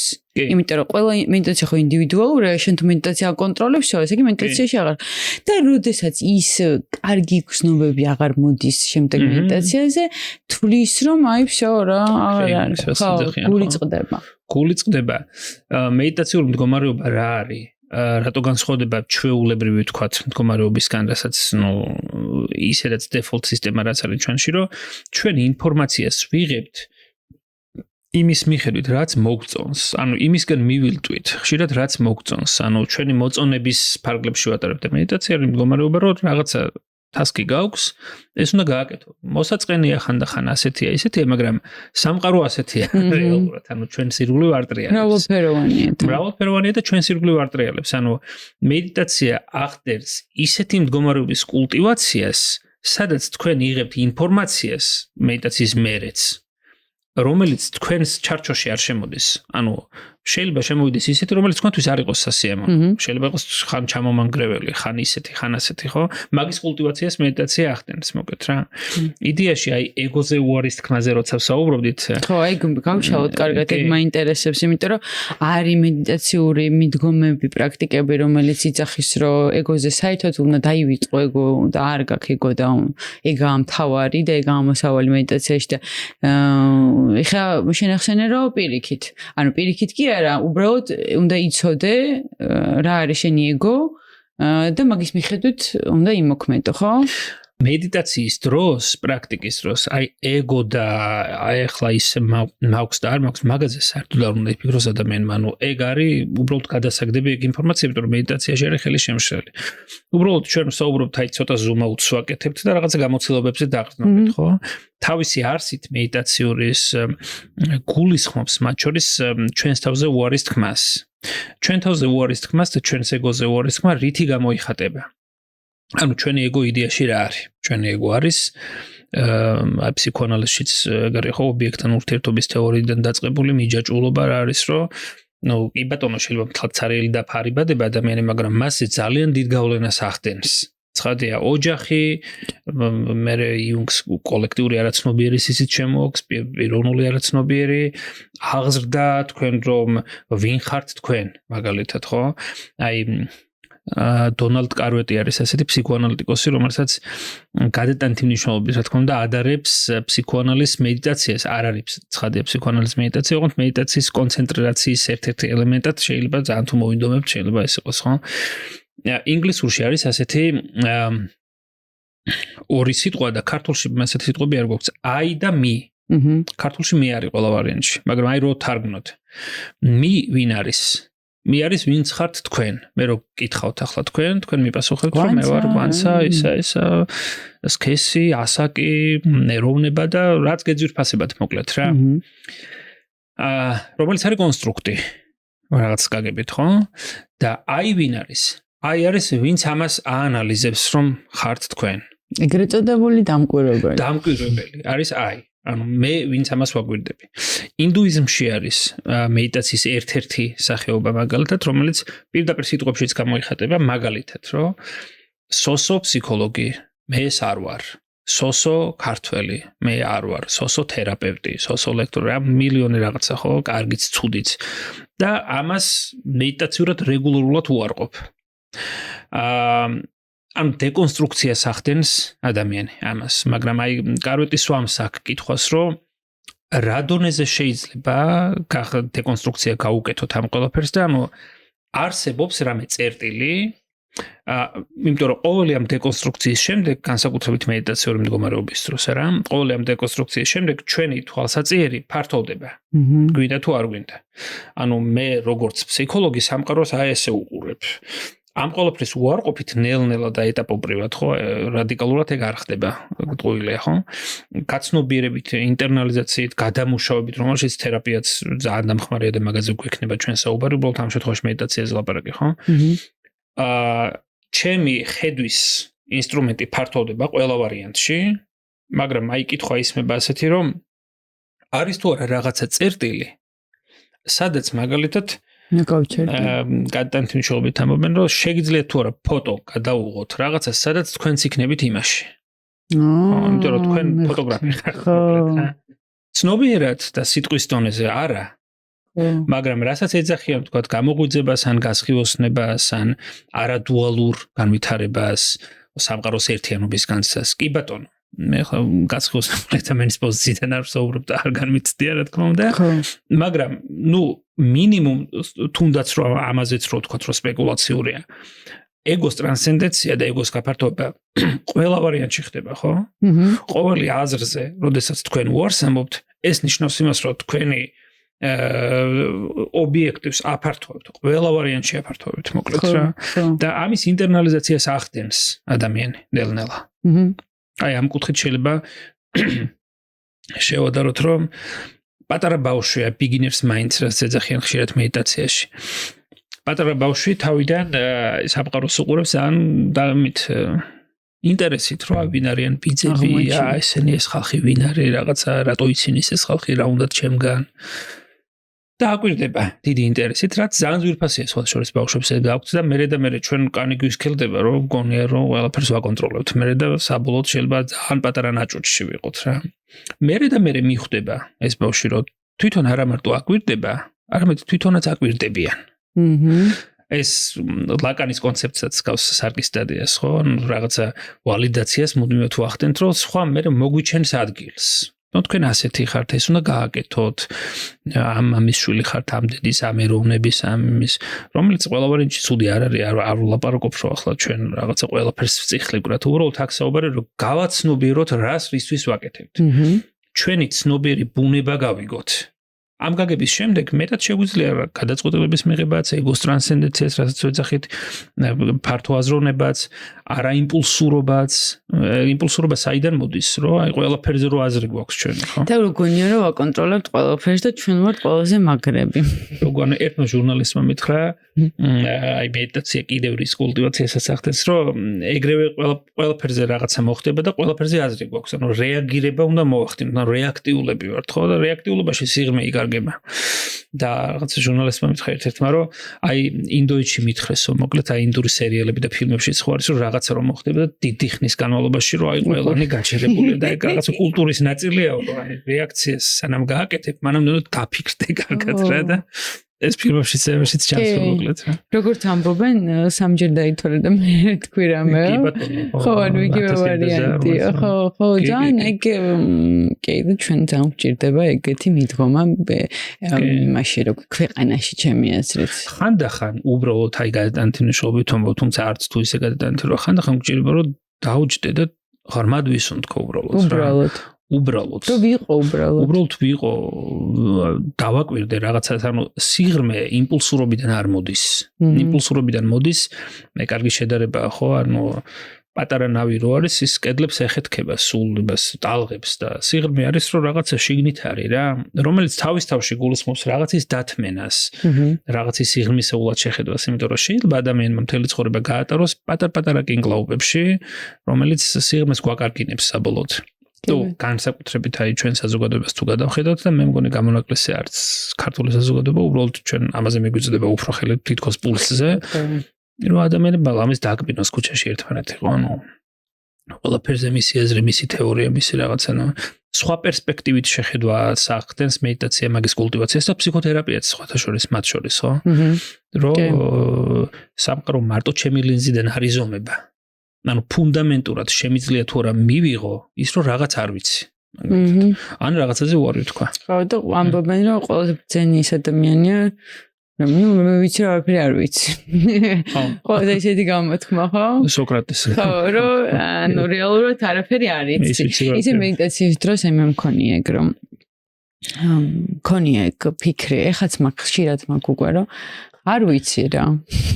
ადრე თუ მინდოდა რომ ყველაფერზე მეთქვა, მართლა მინდოდა რომ ეს ჩემი აზრით დამფიქსირებინა და ეხლა უფრო არ ვიცი. ფუნდამენტური განცდა მაგ დროს ადამიანს აქვს გაქრობის შიში ხშირად. აი მედიტაციის დროს ხშირად რო არ მედიტირებს ადამიანი ან ზოგჯერ ბუნებრივადაც მოსაწყენია ცხადია, ხო, ჩვენ რო წარმოვიდგინოთ რომ მთელი ამ დროის განმავლობაში ფსიქიკა სხვა მიმართულებით ვითარდება და უცებ რაღაცას იმაშვებით რა. აი ფსიქოანალიტიკურ ენაზეც შეგვიძლია ვთქვათ რომ ადამიანები ვისაც შედარებით რაღაც სამყარის სტრუქტურა აქვს, მე უკეთესად შეუძლია ამ სტრუქტურაზე უარის თქმა. ამას good enough mothering-ს ეძახიან. თუნდაც აი დონალდ ვინიკოტი არის ეს იყო ასეთი ფსიქოანალიტიკოსი.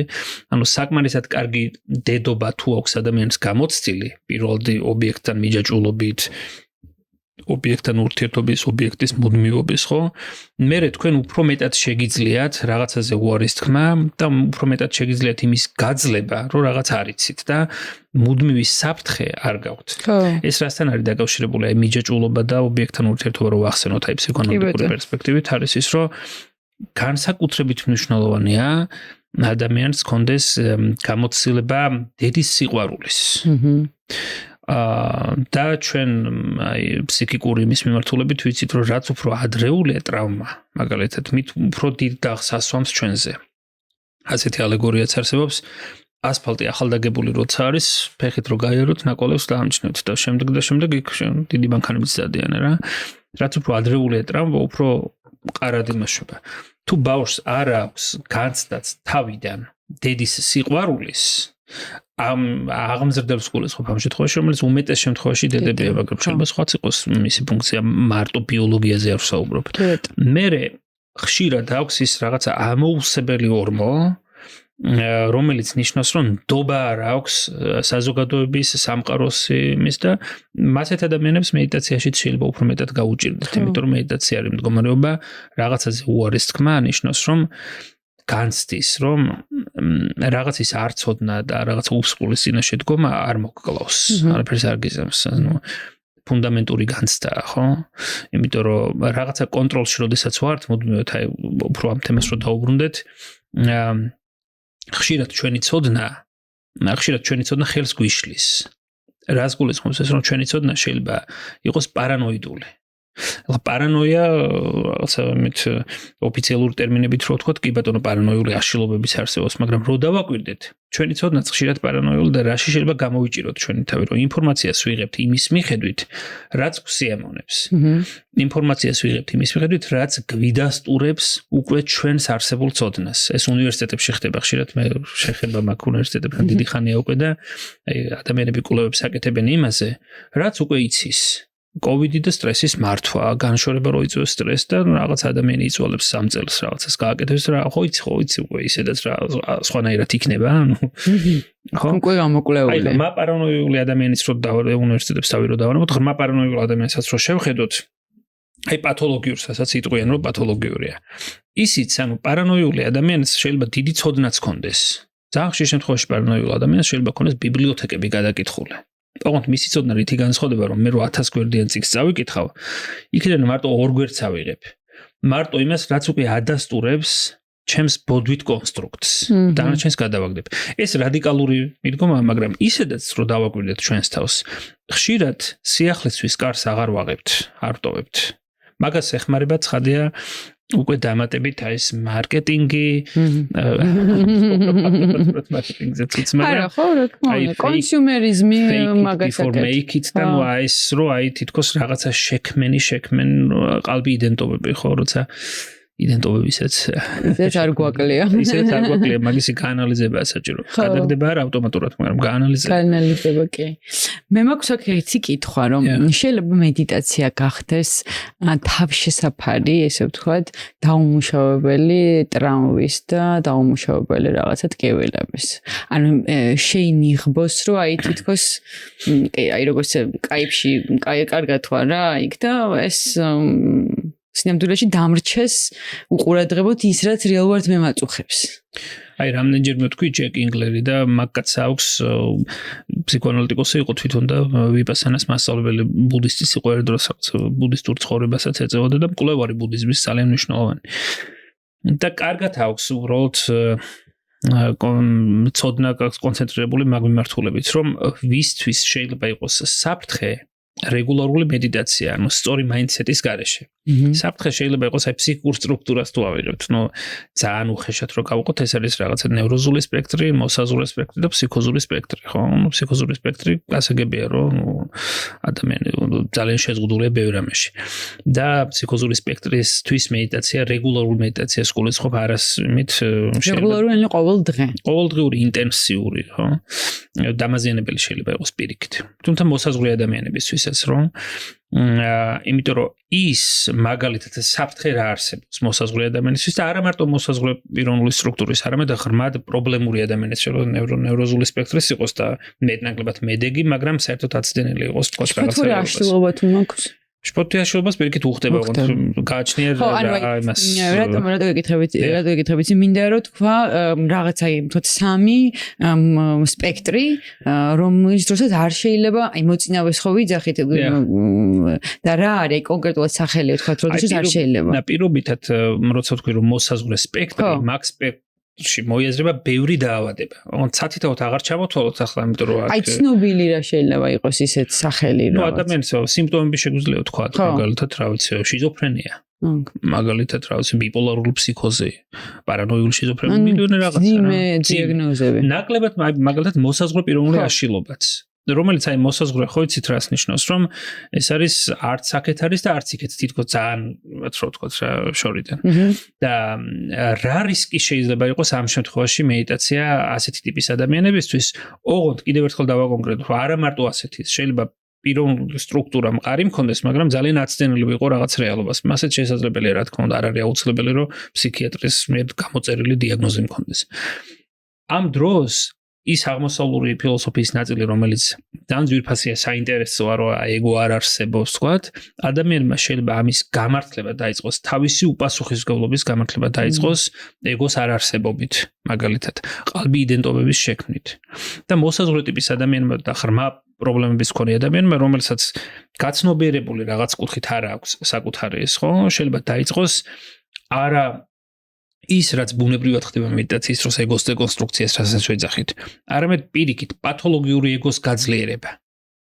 გააგრძელოს ცხოვრებაში ცუდი საქციელები, ცუდი ფიქრები, ცუდი და კარგი არასწორი, მოდი ასე რომ ვთქვათ, საერთოდ გზასაცდენილი, ახალი იდენტობები ჩამოაყალიბოს, რაღაცა კუთხით გააძლიეროს საკუთარი ეს, ხო?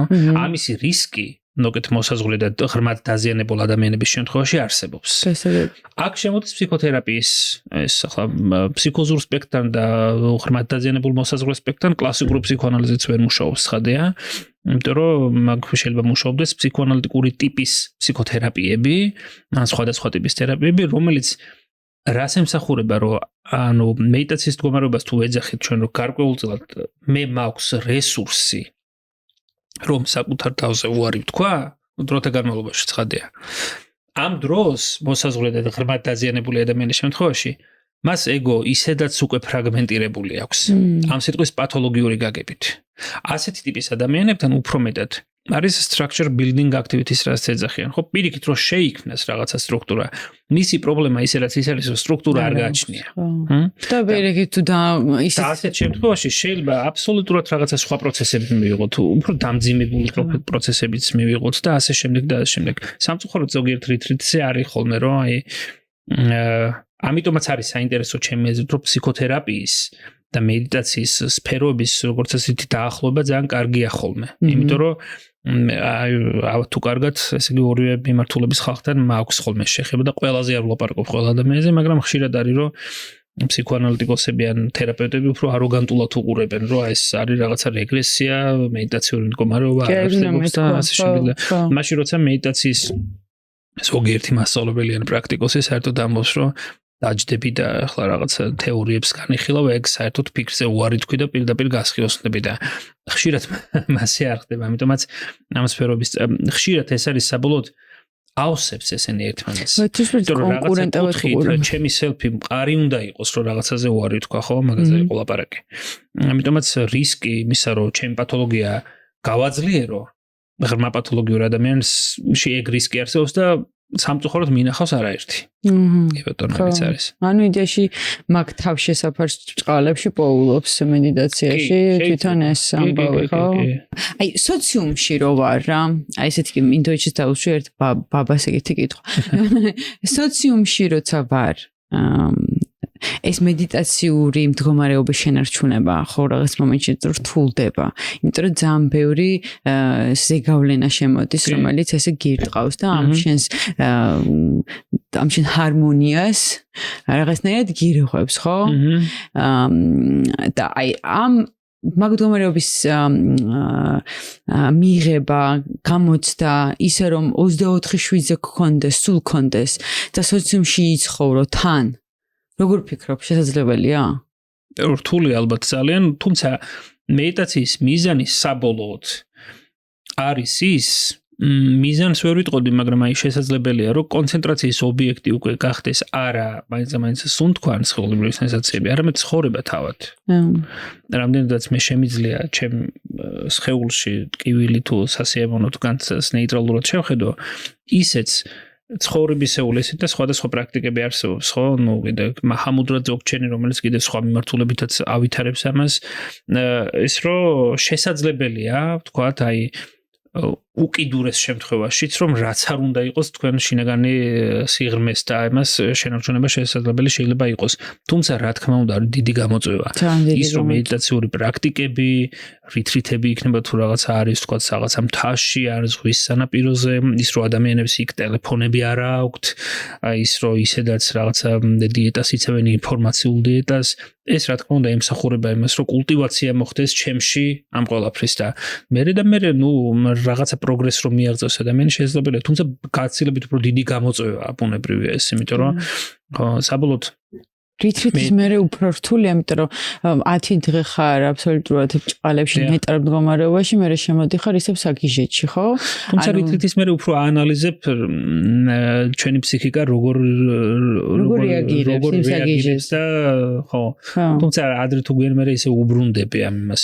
თუმცა ყოველ მედიტაციის აქტის შემდეგ მერე კიდე უფრო ხვდები, ანუ მედიტაცია იდეაში რა არის? ეს არის რამდენადაც შესაძლებელია ცოტათი ზუმაუთი ჩვენი თავიდან, იმიტომ რომ როდესაც თქვენ პროცესში ხართ და აი შემოდის სხვადასხვა ფსიქოთერაპიას და ფსიქოლოგია მაგით არის საინტერესო, როდესაც თქვენ პროცესში ხართ, საერთოდ არ აქვს მნიშვნელობა ხშირ შემთხვევაში როგორი ინტელექტი გაქვთ, რა განათლება გაქვთ, რა გინახავთ ცხოვრებაში, რა გამოგიციათ და რა გინახავთ. როცა პროცესში ხართ, შეიძლება ავტომატურად დაუშვათ შეცდომები. არა მარტო შეცდომები, მარტო სიტყვა შეცდომის იმას არ გულისხმობ. არამედ შიგნით პროცესში როცა არის ადამიანი უფრო ნარცისულ მდგომარეობაში, ანუ გამოსავალს ვერ ხედავ მაგ დროს. რაღაცა ინსტანცია მედიტაციური მდგომარეობა, რომელიც კულტივაციასაც მედიტაციის კონცენტრაციები ახდენს, სადაც პატარა ზუმაუთი შემიძლია გავაკეთო ჩემი თავიდან. სადაც მეტად დავინახავ რას რისთვის ვაკეთებ. არა მაინც აუცილებლად რომ თუ მედიტაციას დავიწყებ, რომ ყველაფერზე უარს ვიტყვი და წავალ ესეგი სადღაც ტიბეტში ვიცხოვრობ. კი ბატონო, ზოგი ცხოვრობს და იცხოვრობს, მაგაში ცუდი არაფერი არ არის, მაგრამ მიზანი ეგ არ არის. მიზანი არის ასე ვთქვათ, შინაგანი სიმშვიდის მოპოვება და სიღრმის მოპოვება. იმიტომ რომ 1000 ინფორმაცია მოდის ისედაც ჩვენში და ამის ესე იგი გაფილტრო უფრო სიღრმისეულ დონეზე რა. ნუ აი მაგალითად მედიტაციაზე არის შეხედულება კრიშნამურტი ეგეთი ფილოსოფოსი იძახის, რომ დაივიწყეთ ყველანაირი ცოდნა და ისე იმედიტირეთ, ხო? და რაც მე ძალიან მომწონს. და საერთოდ მაგ ფილოსოფიაზე ვარ შეყვარებული, მაგრამ მაშინ რატო ვლაპარაკობთ ამდენს, რატო იწერებ ამდენი წიგნი, რატო ჩდება ამდენი სწავლება, თუ ყველაფერი უნდა დავივიწყოთ და მივენდოთ ჩვენს შინაგან ბუნებას, რომელიც ისედაც ეგეთია. ანუ დამკვირვებლის პოზიციაში. იმიტომ რომ სწავლა გჭირდება. მაინც გჭირდება. რა თქმა უნდა, მედიტაციის დროსაც, როდესაც კონცენტრირებს ადამიანი, ხო? ისიც რაღაცას ვაძალებთ ჩვენს თავს, ხო? ეგ რა მდგომარეობა ხანდახან არის მდგომარეობა მაგალითად ჩვენ ფსიქიკაში, როდესაც რაღაცას ვაცნობიერებთ და მერე ვაკეთებთ. და ხანდახან არის მდგომარეობა, როდესაც ჯერ ვაკეთებთ და მერე მოდის ცნობიერება. მედიტაცია ხშირად მასეა ხოლმე რა, როცა ადამიანი პირველად იწყებს.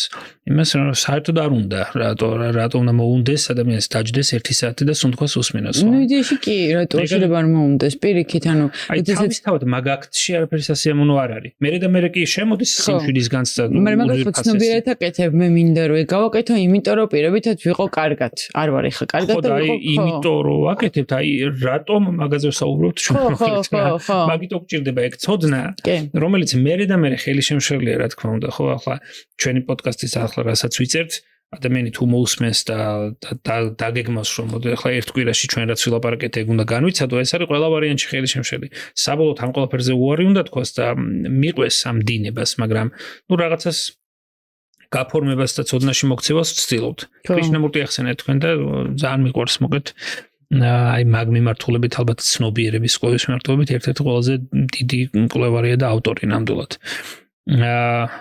თუმცა ხშირად აი კრიტიკა არის ხოლმე კრიშნამურტის მისამართით და ეგ არაფერს არავნებს მას რომ თვითონ საუბრობდა უფრო მეტად გასხილოსნებული და გამოღვიძებული ადამიანის პოზიციიდან და ბევრ რაღაცას უარყოფდა, მაგრამ ადამიანებს გჭირდებათ რაღაცა დისციპლინა, ადამიანის რაღაცა გზა, მიმართულება. კი, ხანდახან არის რაღაცა გვინახავს ჩვენ რომ აი გამოღვიძებას რასაც ვეძახით ან სხვადასხვა კულტურაში სატორი, გასხილოსნება, დავანებოთ გამოღვიძება ვახსენოთ, თუნდაც რომ ხანდახან მოდის რომ ადამიანი უცებ რაღაცა შევა, მაგრამ ეს მედიტაცია ეს არის გზა უბრალოდ და ეს დისციპლინა უმეტესი ადამიანისთვის საჭიროა. მედიტაცია არ არის ერთადერთი გზა ბუნებრივია რაღაცა ტრანსპერსონალური განვითარების მიმართულებით, მაგრამ ერთ-ერთი ძალიან მნიშვნელოვანი და ძვირფასი გზა არის. თუმცა ხანდახან გჭირდება ადამიანებს უბრალოდ. კი ბატონო. ეხლა მეინტერესებს სულიერება და ღმერთის მნიშვნელობა, ესე ვთქვათ, და ფსიქოთერაპია როგორ არიან ერთმანეთთან დაკავშირებული.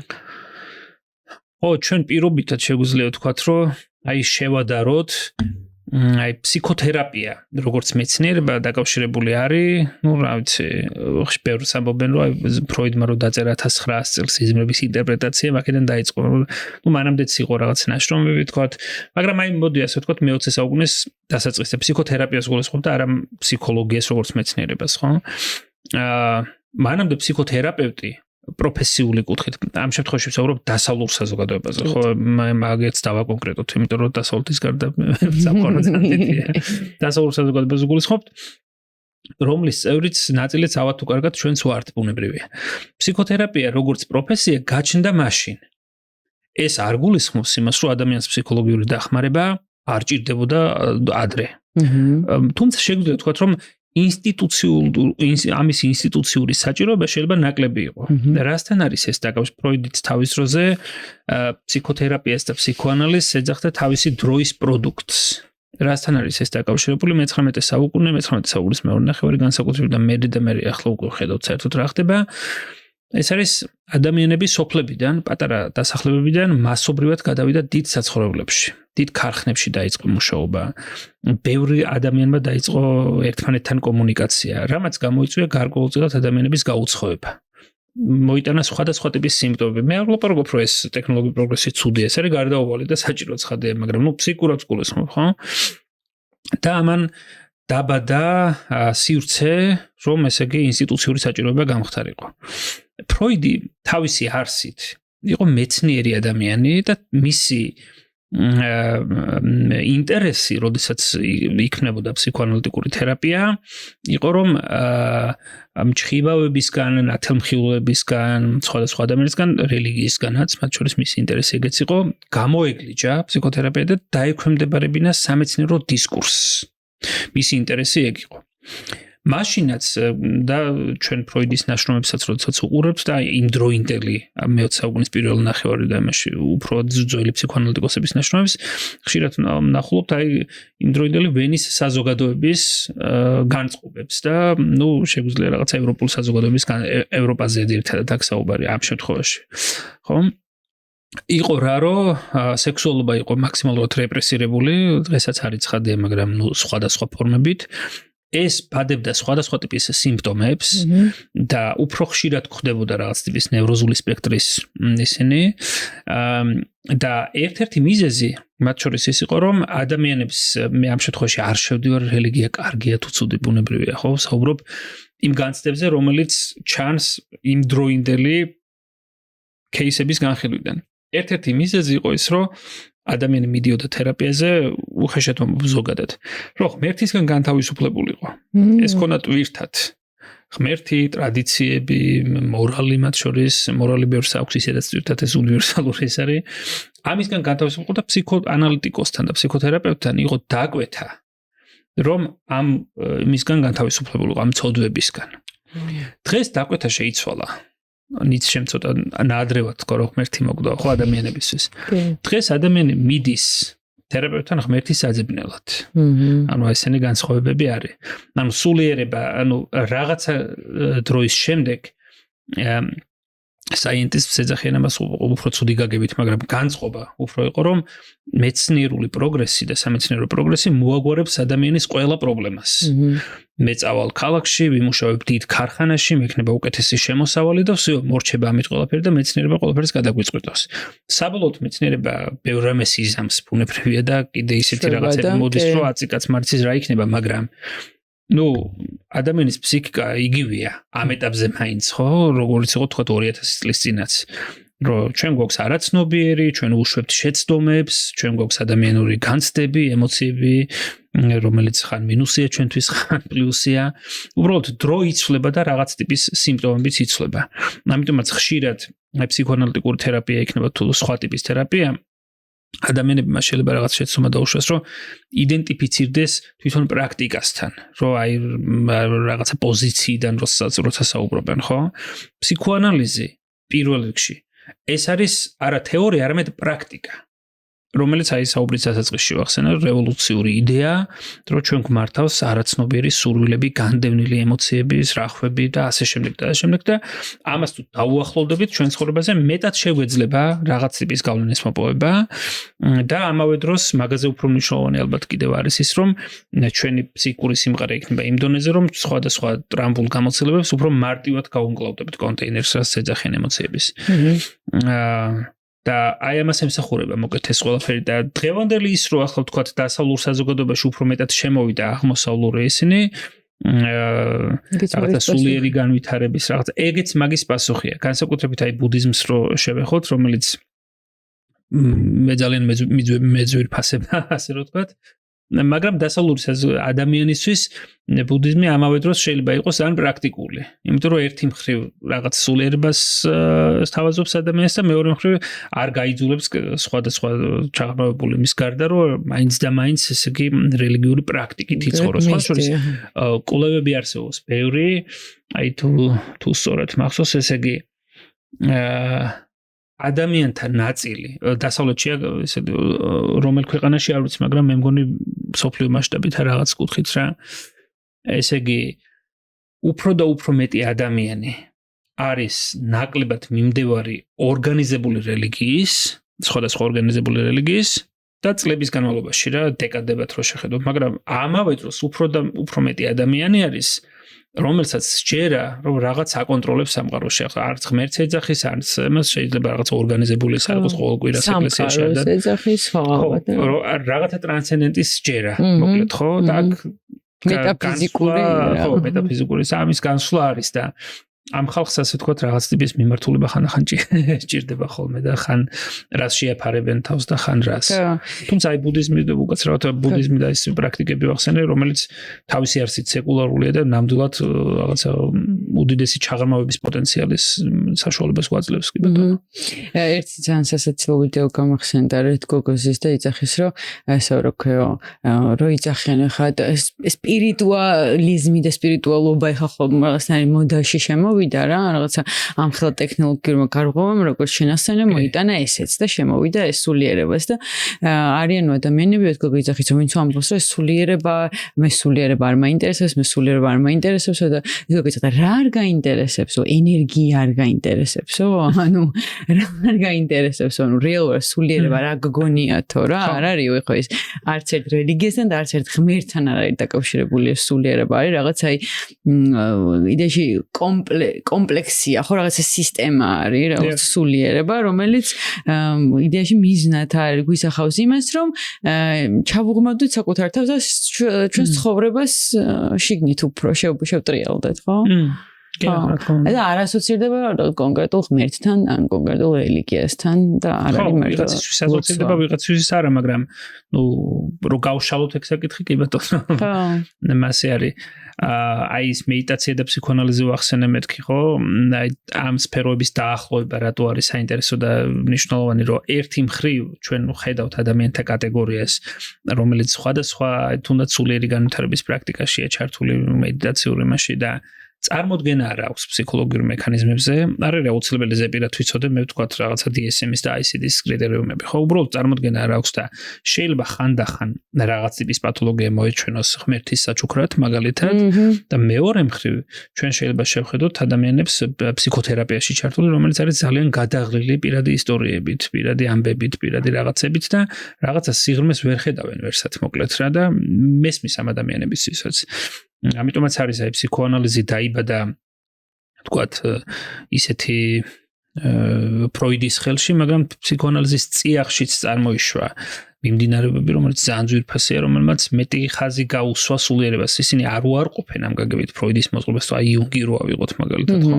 უბრალოდ რაღაცა ხანდახან არის კრიტიკა, თქვათ ფსიქოანალიზის, რომ არის ძალიან რედუქციონისტული, რომელიც სწორია რაღაც კუთხით ჩემი გადმოსახედიდან და ამიტომაც თერაპევტმა შეიძლება განავითაროს ეგ ცოდნა, გაიღრმაოს და ისეთი პრაქტიკა, როგორც არის მაგალითად მედიტაცია, თუ თერაპევტიც განსაზღვრავს იმას, რომ ადამიანი რაღაც კუთხით მაგისთვის მზად არის,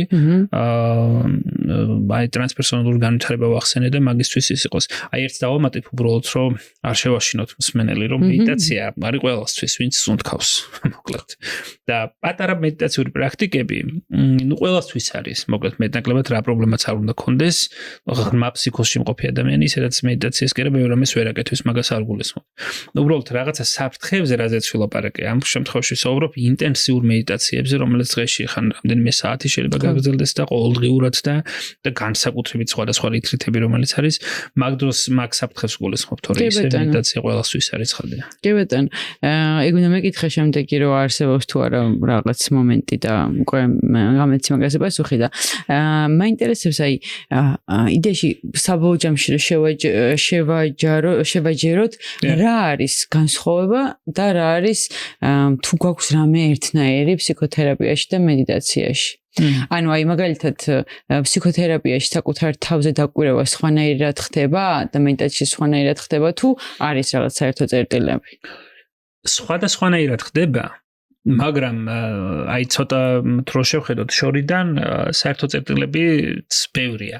აი მაგალითად მედიტაციის პრაქტიკა უმეტეს შემთხვევაში რა არის, რომ აქ და ამჟამად მდგომარეობაში ადამიანის ყოფნა. ამის ეს ცხადი არ არის თვითმიზანი, რომ აქ და ამჟამად მუდმივად ვიყო და ყველაფერი დავივიწყო. ეს ნიშნავს, რომ აქ და ამჟამად მდგომარეობის კულტივაცია შევძლო და ის ფიქრები და აზრები, რომელიც მე ისედაც შევამბიო ყველა ვარიანტში, შევძლო მისთვის თვალის გასწორება. შევძლო ჩემი ფსიქიკის გარკვეულწილად იმ დონეზე, მოდი ასე რომ ვთქვათ, გამყარება, თუნდაც მედიტაციურ მდგომარეობაში სიტყვა გამყარება ეს ცუდად ჟღერს. რომ ამ ჩემმა აზრებმა, კონსტრუქტებმა, ფიქრებმა, რომელიც საბოლოოდ ყველაფერი ეგ არის, ხო, არ დამანგრიოს.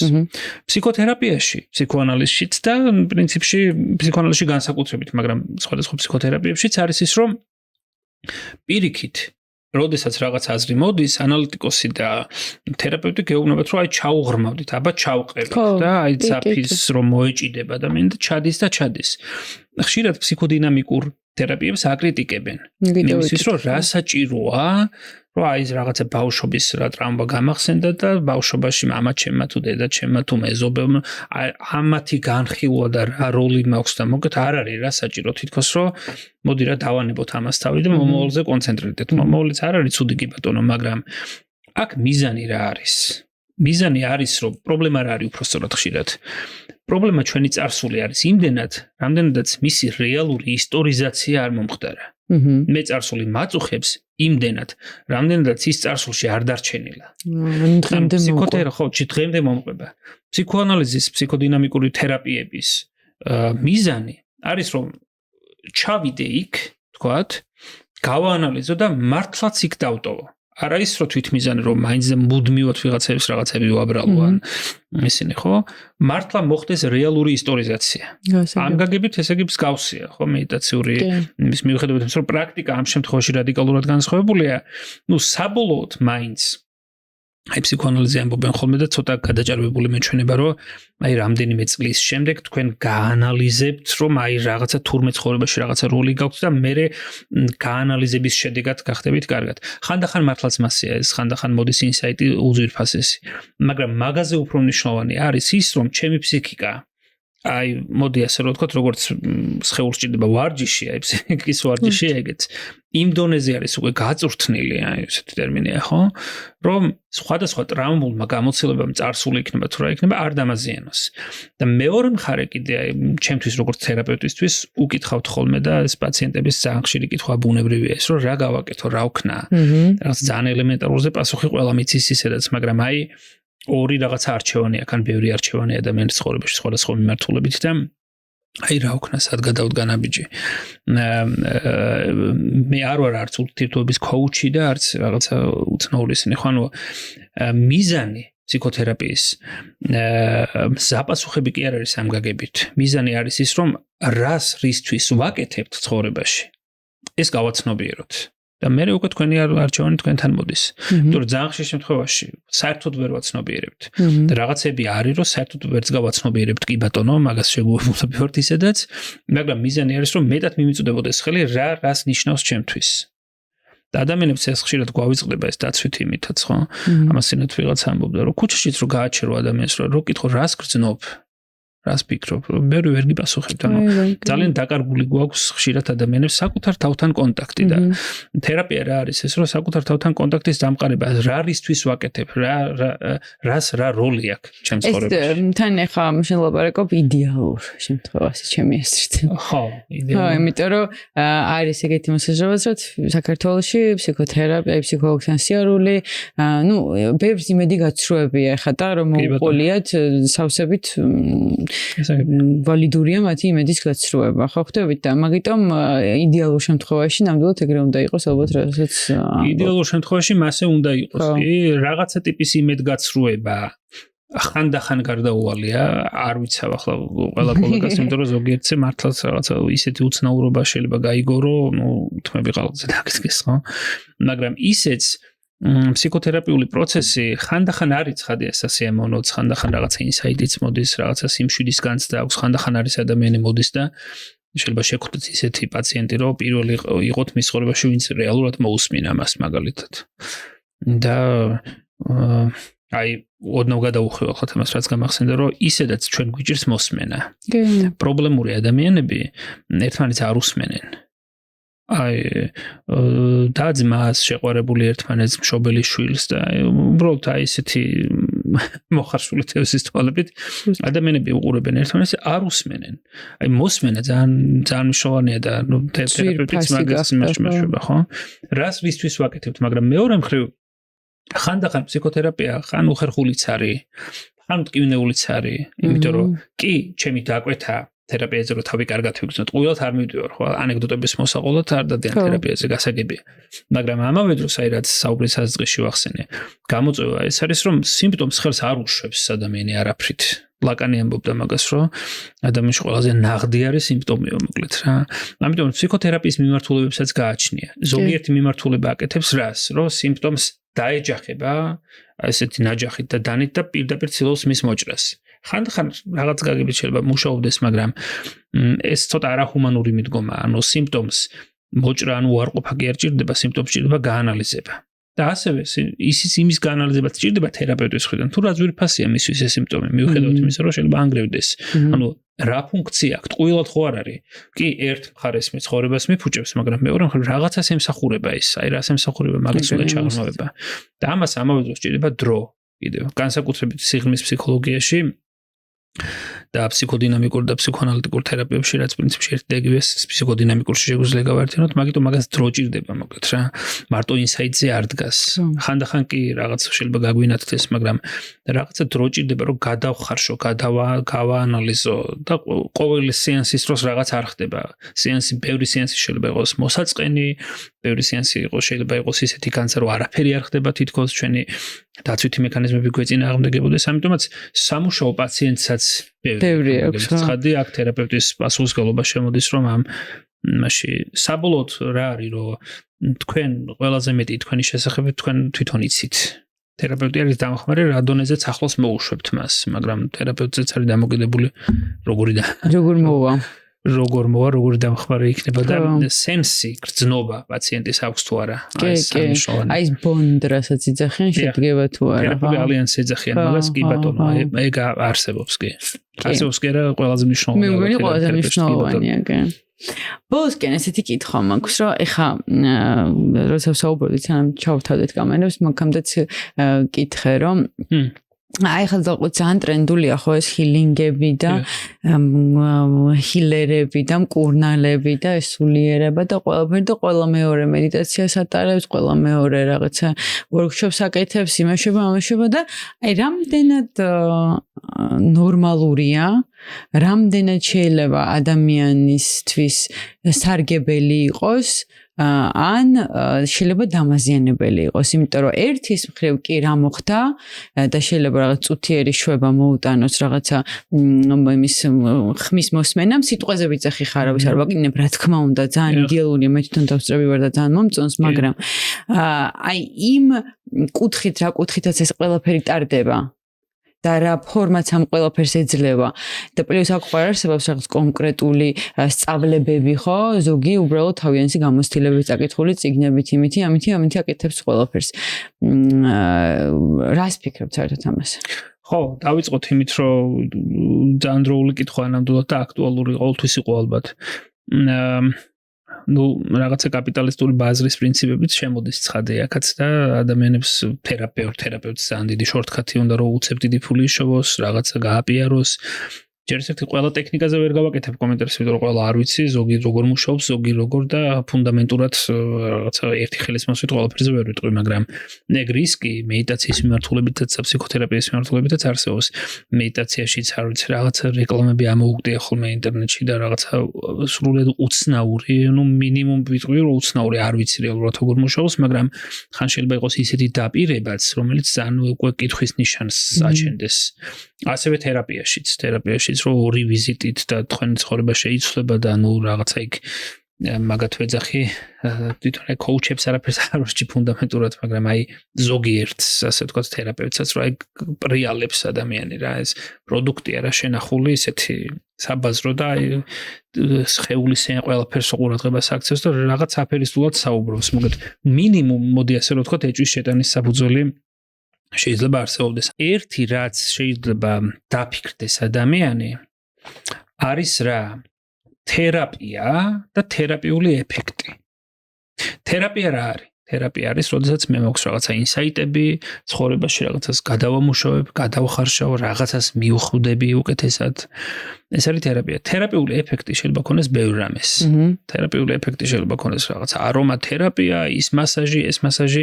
ადამიანები გასაგებია, ცხოვრებისგან ბევრი არის დატანჯული, დაღლილი და მიდის და უნდა რომ სიამოვნება მიიღოს. მოკლედ და კი, ახლა მე თუ ხელისგულების მასაჟს გამიკეთებენ, კარგია და გამოვალ და მექნება განცდა მასე შეიძლება, რა ვიცი, ნარკოტიკს რომ მიიღებს ადამიანი, ნარკოტიკული თრობის საშუალება გაცილებით უფრო სასიამოვნოა, მაგალითად, ვიდრე ფსიქოთერაპიის სეანსი, ხო? ამიტომაც ეგ უნდა გავმიჯნოთ ერთმანეთთან თერაპიული ეფექტი და თერაპია. იმიტომ რომ ხანდახან თერაპიის დროს თერაპიული ეფექტი ყველა სესიას შეიძლება არ ქონდეს. და როდესაც შედის რაღაცა კონკურენციაში მიდგომები ერთმანეთთან, ადამიანები შეიძლება მარტივად მოტყუდნენ, რომ სადღაც მივიდეს და იქ ვიღაცამ შემოულაწუნოს, გადატანითი მნიშვნელობით რა რაღაცა თერაპიაზე რა შეიძლება გაანალიზოს ადამიანს, რაღაცა არასწორად მიცხოვრია მაგალითად, რასაც მიფიქრი ამდენი ხანი შეიძლება ისე არ არის, რაღაცა სხვა პერსპექტივაც არსებობს და ეგ არის ესე იგი რაღაცა პატარა სტრესის ნაწილი ეგეც შეიძლება იყოს და თერაპიული ეფექტით შეიძლება იყოს რომ რაღაცა მასაჟს და იმას არაფერს არ უჭირ მშვენიერია კი ბატონო, მაგრამ აი ეგენი გასამიჯნია. იმიტომ რომ ხანდახან ფსიქოთერაპიაშიც კი არის თერაპევტთა ნაწილი, რომელიც ორიენტირებულია პაციენტის გინდა თუ არა შექებაზე, მაინც და მაინც. ხანდახან შეიძლება იყოს ისეთი თერაპევტიც, რომელიც პაციენტის პათოლოგიას და ნარცისიზმს წყალი დაუსხას პირიქით. ხანდახან, მაგალითად, ფსიქოპატი ადამიანი, ანტისოციალური ღრმად ანტისოციალური ადამიანის დაკვეთა, ან ღრმად ნარცისული ადამიანის დაკვეთა თერაპიაზე სხვა იყოს. ის კი არა, რომ თქვათ, რაღაც ისე არ მიდის ჩემს ცხოვრებაში, რაღაც სიახლის გაგება მინდა, არა, ვიყო უკეთესი მატყუარა. ვიყო უკეთესი მანიპულატორი, მოდი მაგაში დამეხმარე და ზოგიერთ თერაპია და თერაპევტი მაგაშიც ავარჯიშებს, ასე რომ ვთქვა და უხეშად ვამბობ ცხადია, მაგრამ ამის სენსი განცდა თერაპევტსაც უნდა კონდეს და საზოგადოების მიმართულებით ეს ფსიქოგანათლების კუთხით არ არის აუცილებელი ყველა ადამიანი ფსიქოლოგიაში ერკვეოდეს, მაგრამ რაღაცა გაგებით არაფსიქოლოგი ადამიანის მოტყუება, რომელიც შეიძლება სხვა სფეროში იყოს, კარგი ინტელექტუალი და დიდი ცოდნა ქონდეს, არც თუ ისე რთული შეიძლება იყოს რა. ამიტომაც ამ კუთხით ფსიქოსაგანმანათლებლო რაღაცები ძალიან მნიშვნელოვანია. კი, და მე ეს პოდკასტიც რაღაც კუთხით გონია რომ ხელს უწყობს მაგ ამბავს. ნამდვილად. მიხარია ძალიან. კარგით, რა ვიცი, მგონი გავვედით ბოლოში, მე კითხვები ეხლა ამჯერად არ მაქვს. მე დავიტოვებ აქ პირობას, რომ მომავალში შევხვდებით და ვისაუბრებთ კიდევ ბევრ სხვა საკითხზე. დიდი მადლობა, ძალიან საინტერესო იყო ჩემთვის, იმიტომ რომ მე ორივე მიმართულება ძალიან მაინტერესებს.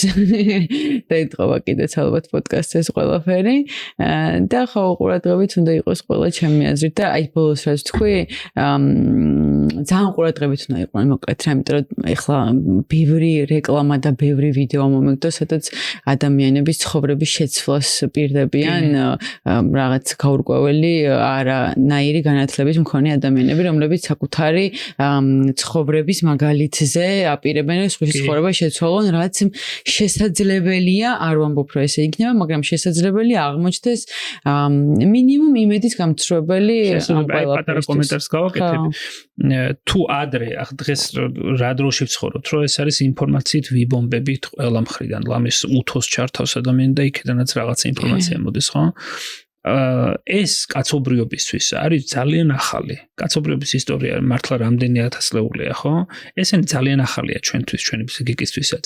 თუ ადრე პრობლემა იყო, რომ ინფორმაცია არ არსებობდა და ინფორმაციის ქონა იყო დიდი ძალა. დღეს არის პრობლემა ზედმეტი ინფორმაცია და ზედმეტი ინფორმაციაში უკვე გადამწყვეტი არის ჩემი სიღრმე. ჩემი მახვილი მჭრელი თვალი გონება ფიქრი ხო რისი რა ვიყო იმიტომ რომ მენიუ ძალიან დიდია ეგ ეხება ცხადია იმ მიმართულებებს რაზეც ჩვენც ვისაუბრეთ ძალიან დიდი მადლობა მოწვევისთვის და მე მგონი ძალიან საინტერესოთ დროც ისე გავიდა რომ ვერ გავიდე და აუცილებლად ნავთხოვოთ ჩემს მაყურებელს რომ გამოიწერეთ YouTube-ის არხი და ალაგეთ ეს ვიდეო გამოხატეთ კომენტარებში თქვენი ემოციები იმიტომ რომ ეს ძალიან მეხმარება მახალისებს და მაძლევს იმის мотиваციას რომ გავაგრძელო და კიდევ უფრო საინტერესო გახდეს პოდკასტი. მადლობა. დიდი მადლობა.